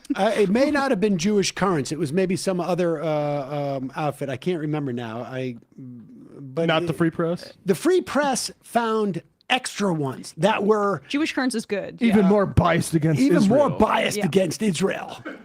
Really outside of the scope. I mean, yeah, just the idea that they're still hammering on this. Actually, what this one says is that thing says the Palestinian Right to Return Coalition. That's the extreme thing, is something that is recognized under international law. But the rest. No, they think it is extreme because they say that it's like racial integration in Israel, which is what right to return is, meaning Palestinians get to live in this area too. And the demographic gets threatened. And they call that the denial of Israel's existence. What does that sound like? That sounds exactly like what every Nazi and white nationalist says in this country about brown people immigrating here. That America it will end if we have more Latinos here. Gosh, it's almost like the end of the nation state. Sounds exactly the same. These were not your average pro-Palestine posts. These were way more anti-Israel than they were pro-Palestine. There was a post celebrating October 7th. There was another one. Wait. Pause it. There was not a post celebrating October 7th. Let's make something clear. I have members of my family who are in favor of this Iran war. I've been through this with them before. Within like a couple of months, they will reverse themselves and pretend like they never were. But be that as it may, that does not mean that they are celebrating 100 children being killed. They're not celebrating 100 children being killed. They believe that the U.S. should wage this war. They're wrong. It's a huge mistake. What she says was celebrating October 7th. No, they were talking about it being a response to living in an open air prison and busting through the gates. They were not celebrating the civilian hostages or the killing of civilians, but rather the fact that they were fighting back against being locked into this jail. And so, but they don't want to get into the nuance of that. She would have showed it, but go ahead. So this is the extreme post by post, breaking the walls of apartheid. This is actually quite a beautiful post, I think, showing a visual of breaking down walls of apartheid, which means obviously that you believe that the Holocaust It's never a Bastille type image, that bulldozer thing, regardless of what happened, And when you have people like Captain Open Air Prison, the discipline militarily isn't exactly the best. Yes, and let's also be clear, like the idea that like they're going to walk through that fence and not get shot. When they walked close to that fence in protest, they got shot. Protest. post celebrating October 7th. There was another one doubting whether Can you women pause had this one? really. This is probably the most controversial of them, the Z Squirrel post, which is just Z Squirrel is a provocative account on Twitter for sure. But one, I think she was liking these on Instagram, which means she might not even be familiar with the posts other than just like the point that's being made here, which is a salient one, speaking about how the New York Times hired, yes, a recently graduated college student with only a couple prior articles written on the subject to talk about the supposed mass rapes on October 7th. It was also the other reporter on it also didn't have any reporting experience, was previously a filmmaker. And the reality is that the evidence has basically shown at this point that yes, it is quite likely that the sexual assaults happened on October 7th. The idea that it was systemic is a hoax. It's false. It's false. Yes, there were war crimes committed on October 7th. The notion that Palestinians were using rape as a systemic weapon of war, and that it was systemic in that way, is a old racist trope about that has been used against black people to justify lynchings in the South, and is a way to essentially demean them as such savages that they would engage in this kind of thing. Then when we've seen actual footage out of Sede Taman, the torture dungeon that the Israelis engage in, of them using their shields to block the security camera footage as one of their fellow guards rapes somebody on camera. We have that footage. It's all projection with them. They've been debating about whether those people should face consequences. This is perhaps the only controversial post that she liked, and it's actually accurate. Whether women had really been raped on October 7th. And there was even one that showed Holocaust inversion. The next thing I wanted to address, comparing it to the Holocaust inversion is the thing where you point out, like, at one time, these people were victims of Nazis, and now they're acting like Nazis. Yep. Yeah, there's like concentration camps. Holocaust inversion. The next thing I wanted to address was Mamdani's response that his wife is a, quote, private person or private citizen. If that is a standard, I've never heard of that before. Because does anyone remember when Justice Alito's wife hung the flag upside down and there were a zillion articles about that? What about Pause Melania? it for 1 second. We were told by Alito at his house, where a flag, an anti-gay flag, and a pro-January 6th flag waved, we were told by Alito that it was his wife. That's not the report. That's the excuse. That's the excuse that Alito, to avoid having responsibility, to avoid being seen, incidentally, there is a very, very high standard, the highest standard required of justices, of judges, and particularly Supreme Court justices, of having no bias whatsoever. The way he deflected from that in hearing January 6th cases was to say that it was his wife's. That was the way that he escaped culpability for having an outward showing of bias in cases that were coming to him. Because that wasn't his wife's house. That was their house. And he just said, my wife, she loves to put up the flags. Well, it was the anti-gay flag, and then wasn't it the American flag upside down to signal There like was a support J6. for January 6th, Yeah, the there was a January J6 6ers, flag. which like, yeah, exactly. And so he's using that as an excuse. Now, I wonder if she's going to talk about Congressman Goldman's wife, who worked on his campaign. Yeah, I wonder where she got this pitch, by the way. About that. What about Melania when she wore that jacket that said, I don't really care, do you? That was news, right? Who you decide to marry is one of the most important. But wasn't this when they were this was child separation policy? This was during the family separation policy controversy, and she went on a plane. Here's the other thing. Wait. She was the first lady at the time. But also, like, this is the thing is, like, if a spouse does something really bad, look, the Dan Goldman thing, I honestly didn't care because Dan Goldman has things like literally votes in Congress that I think are worse than anything she said. But I have no problem saying, yeah, she probably shouldn't retweet Matt Walsh.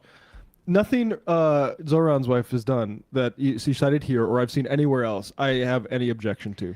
And these things are actually bad. So this whole part of the conversation about private individual, I honestly don't even really care about. Well, the point is, I'm just curious why they got how she got this pitch. That really is, because I hadn't made that connection until you did, Sam, about that article in the New York Times about Dan Goldman's wife, which I agree, it's not like the best way to hit Goldman. It's just like another indication of what Zionism is and what his ideology He is. censured Tlaib and voted to defund UNRWA. Yeah, we can talk about it on those terms, but it just seems interesting that after Mamdani's been elected, I mean, he's been in office for nearly 2 months, or around 2 months at this point. Why now? Why does Olivia go through her likes on Instagram now? Could it have something to do with the race in this city that had that story? I mean, she gets pitched things all the time, I'd imagine. Oh, I mean, it's not.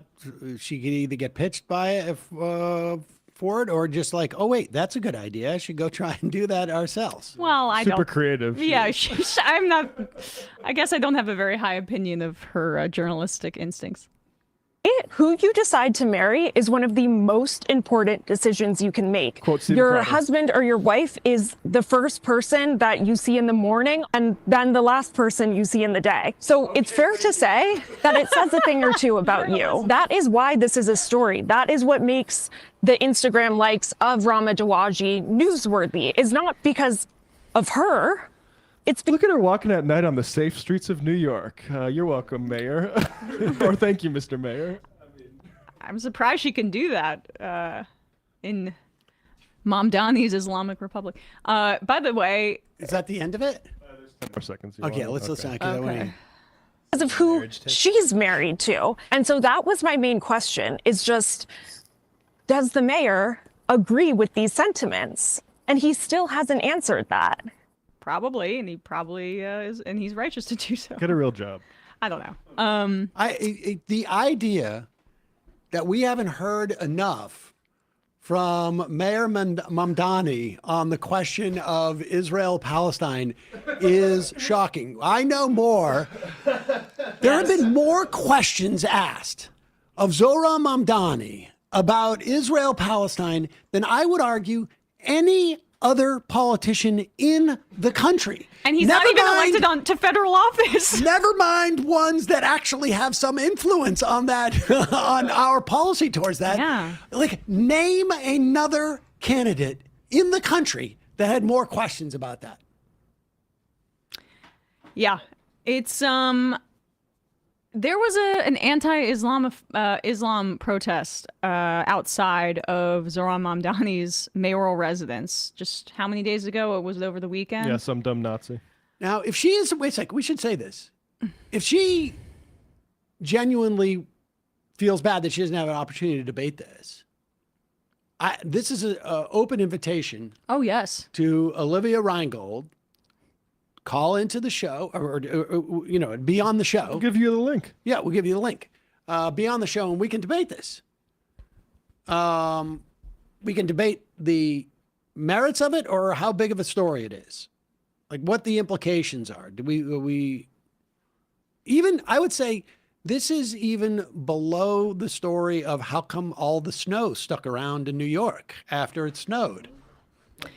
That Islamophobic protest resulted in this bomb that was thrown near. We don't know how. I mean, I think that they arrested 2 people, but they might have been the counter protesters. They were the counter protesters. Yeah. According to the information. But either way, there was a hate rally outside of Zohran Mamdani's residence based on his ethnicity and his faith, and Jake Tapper and CNN decided that until Trump went too long, that it was important enough to cover Zohran Mamdani's wife's posts in the midst of an Islamophobic fervor against him that just potentially could have threatened some lives. Well, to be fair, they did a segment. Pull up the CNN segment on Dan Goldman's wife. I'll keep looking. There you go. So, but But the good news is that there's nothing else happening in the world. I mean, it's a synergy between the type of Nazi that went to protest Gracie Mansion and Zionists. This guy, this Fishback guy, who's this groyper down in Florida, guess who he used to write for? Barry Weiss's Free Press, doing anti-woke stuff. What a shock. How does this keep happening? It's almost like there's some hierarchical mindset that people share, even across religions. Let's go for some IM, shall we? Do we have anything else here that really needs to be? You can save PBD till tomorrow. Oh, fine. Fine. Oh, we had so much. Yeah, wow. The Brian Kilmeade thing is quick and funny. All right, let's do this. Kilmeade's got a good point. Listen, if you're going to live somewhere, you need to be prepared to get the hell out of there, just in case the president starts to bomb. Okay? I mean, come on. I'm sure these nations love him saying this. Bring a go bag. Exactly. Here is Fox and Friends. This was last Friday, incidentally, responding to reports that tons of Americans, and I would imagine European, I mean, tons of people got stuck in these countries that were getting bombed because they got no advance warning that America and Israel were going to start bombing Iran and turn the entire region into a hellscape. That's on them. Do so much because you don't want to give away that we're going to attack Iran. The surprise was key, obviously. Number two is, right. Where were you? Did you notice this unparalleled buildup of a armada at sea? The news that was everywhere in every language.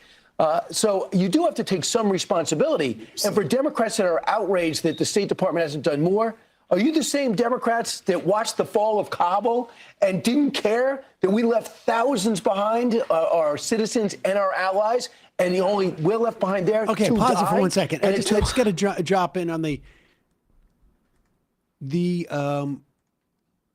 we basically started to send back Afghani refugees that came here under the auspices of having worked with us there. So, I mean, disgusting. Yeah. Just completely disgusting. And hey, wait, why didn't those folks leave Kabul? I mean, we had already said we were going to be exiting, right? I mean, don't you have the PJ on call? You're kind of a if loser. You see this armada building up, guys, that's a key that the attack is coming, even though we have to keep it quiet. We don't want the Iranians to know. We don't want the Iranian military is not going to figure out that armada is there, but you as a citizen or a business person, you should figure it out. Mm-hmm.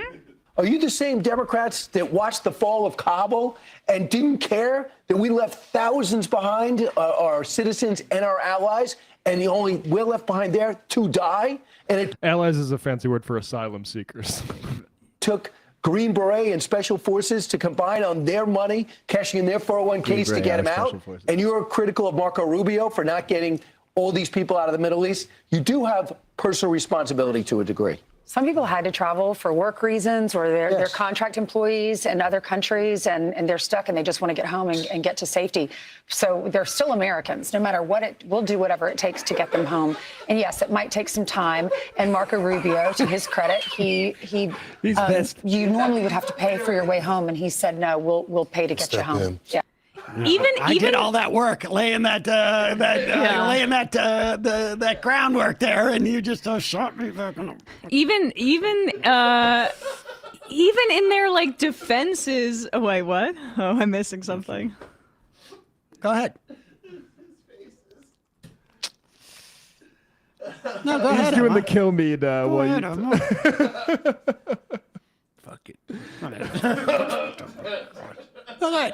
That's great by decoding Fox News. That zoom in. Yeah, she zoomed right in. That was very funny. Even in their defense of this action, they're Oh, you gotta go. You gotta keep talking. Come on, Ainsley. I'm sorry. I guess I'm slow. All right. Not so easy to be a Fox. I forget what I was saying. Yeah. Yeah. It's like. I got to say, that was sort of like when Marin and I were doing Break Room Live. sorry. When Marin and I were doing Break Room Live in the end, he was so mad at me. Like, Yeah, well. that I could just hear him going.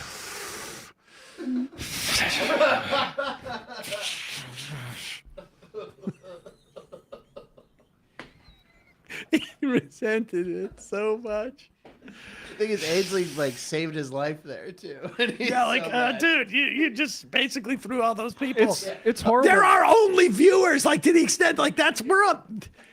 It's not like these, Code Pink is in Dubai. Like, You know, the part of the Yeah. story that will really pull at Americans' heartstrings is that a lot of these Westerners who have had apartments in these Gulf states and had to flee them are leaving their pets there.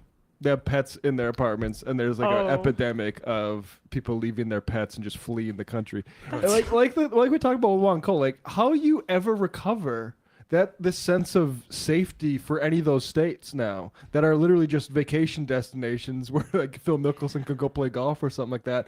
People realize like, oh, you can send a drone at these like fancy buildings that they're putting up there. Someone needs to tell that pet story to some white moms in the middle of the country, and they'll finally turn on Trump. It's like weapons grade propaganda for Americans. I genuinely, like, you hear these quotes where Trump's like, could this inspire attacks on Americans on U.S. soil? And he's like, I guess. I mean, that's. I'm gonna die soon anyway. Do you think that he cares if somebody like an American in the Middle East in one of these countries dies? No. I actually think they want it. It would give them more of a pretext to keep going. Oh yeah, that's the only way the ratings go up on this war. Just sound like Trump. I'm not saying that they're There's an trying attack. actively. Barron, I'm not I saying got a they're. job for you. Hey, Tiffany, we need you to go. It's all on the table now. It's all on the table. I'm not saying they're actively trying to create a situation where there's a terrorist attack, but are they doing anything to stop it? Cash Patel's chugging beer every time, all day. Withholding security funds for the World Cup. Tiffany, you're with the 82nd Airborne now.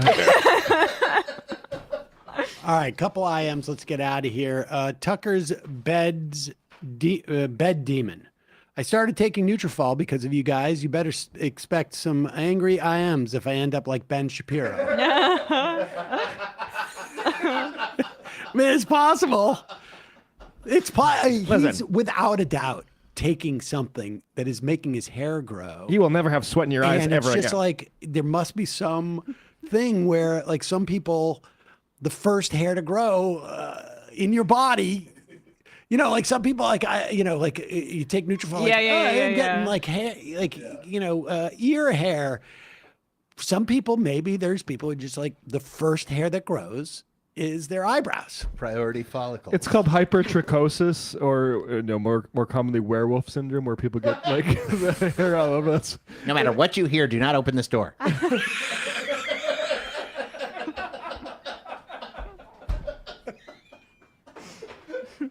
Ow!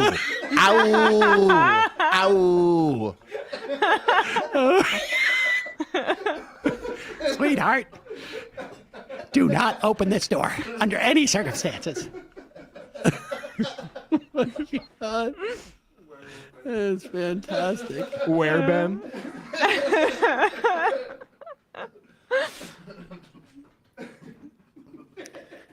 Science is political. I know that shaming a person for their looks is wrong, but I can't take that woman seriously after she did that to her lips. Coexistence. The coexistence on Sam Subaru. I was wondering if the white smoke over Tel Aviv is an indication they picked a new Jeffrey Epstein. Oh my God.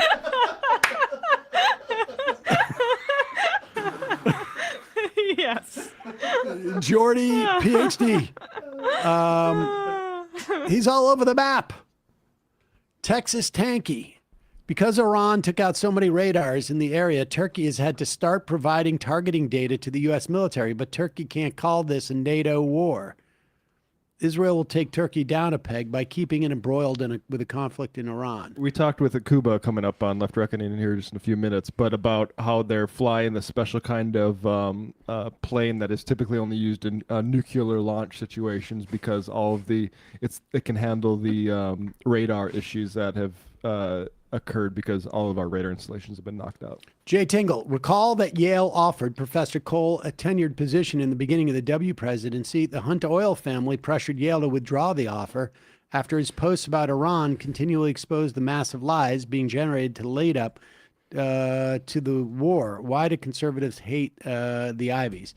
That's true. He was set for a tenure professor at Yale. And as I remember it, it was in 2006, and it was very much supposedly tied to his not being aggressively anti-Palestinian enough or something. Steve Brook, there's a video of about 36 examples of people on the right saying saying short-term pain for long-term gain going around right now, alarming how closely they all stick to the same talking point. Good luck with that. Yeah. Honestly, let's say there are times like where people are, and I know, I saw in the chat, I can't find it now, but when we had Kat on saying there's a DSA candidate who turns out apparently not to be. It's DSA recommended. Yeah. And but the fact is, we're 7 days out, 6 days out from an election. That candidate is polling at around 4%. Yep.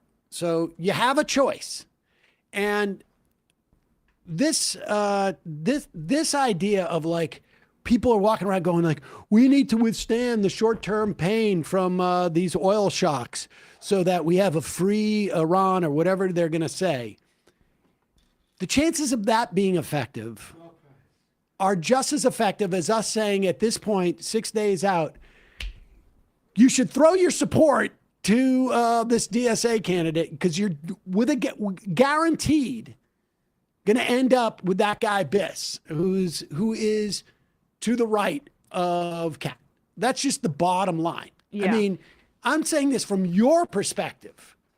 Like, let's just sort of, like, when math presents itself, do not ignore it. I am not a math fan, but when it's so obvious that it's a math problem, then just you go with the math. But what were they advocating? Not voting for her? Who was it? I didn't. I just saw people saying that there was a DSA candidate. Oh yeah, no, you gotta. I think you gotta make the strategic choice there. And Kat is. I actually am. I am wholeheartedly supportive of her campaign. Definitely. Gerald from New Orleans, guys, the Ben Shapiro thing was fake. Slop regurgitator gets us all some point, unfortunately. Oh, is that right? I swear I saw it from his account, but I also saw like 4. All right, we're going to have to do some research. If we made a mistake, we're going to have to pull up the images again and do a correction. And make it a thumbnail feature. Yeah. We're going to have to... Fake! We were wrong!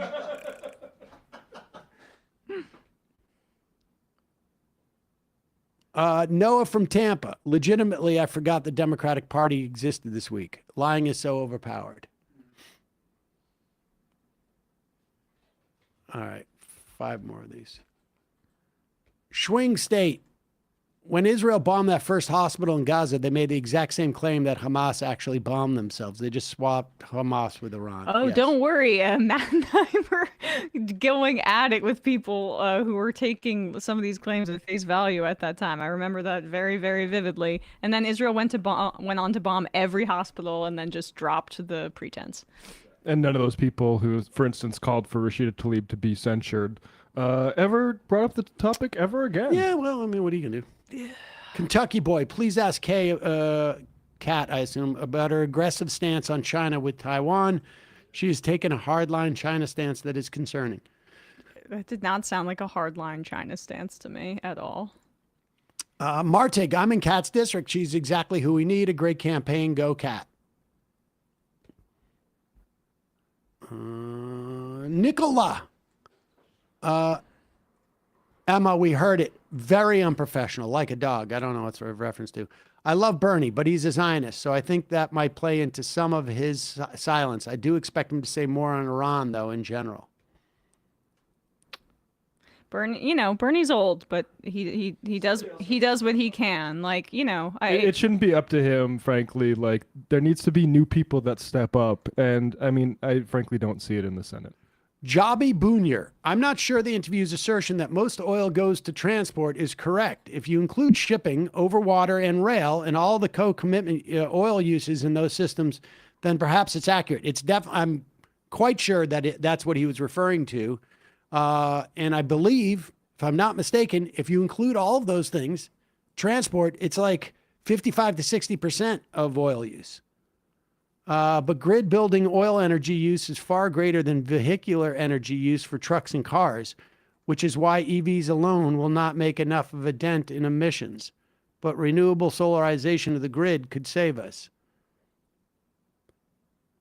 All right, 2 more. Is that where I'm at? Jeremo! Another great show. And what the hell is Twitch? And the final I am of the day. Hey, Trey. Sam, how much does getting bumped from Tapper actually pay? Exactly as much as doing Tapper pays. Yes. You think we get paid when we go on CNN? It's exposure, guys. Oh, I did that signal. 0. I'll tell you what. When I filled in for Keith Olbermann, I filled in and did a show. Guess how much I made? $100. 0. Oh, we got to be grateful for the platform. That's what they rely on. I mean, paid in exposure. They get paid in exposure. Right. And the final I am of the day, right at the last one that we just got. F you, Dizzle McFizzle. I'm not sure I know exactly what that's about, but I'll take it. Matt, Brian, Emma, great job today. Folks, see you tomorrow. It might take all the strength I got to get to where I want, but I know somehow I'm gonna get there. I wasn't looking when I just got caught between the truth and the light bulb, but finding out won't make me feel any better. Yeah, I know the clock is ticking, but the meds are gonna kick in, and my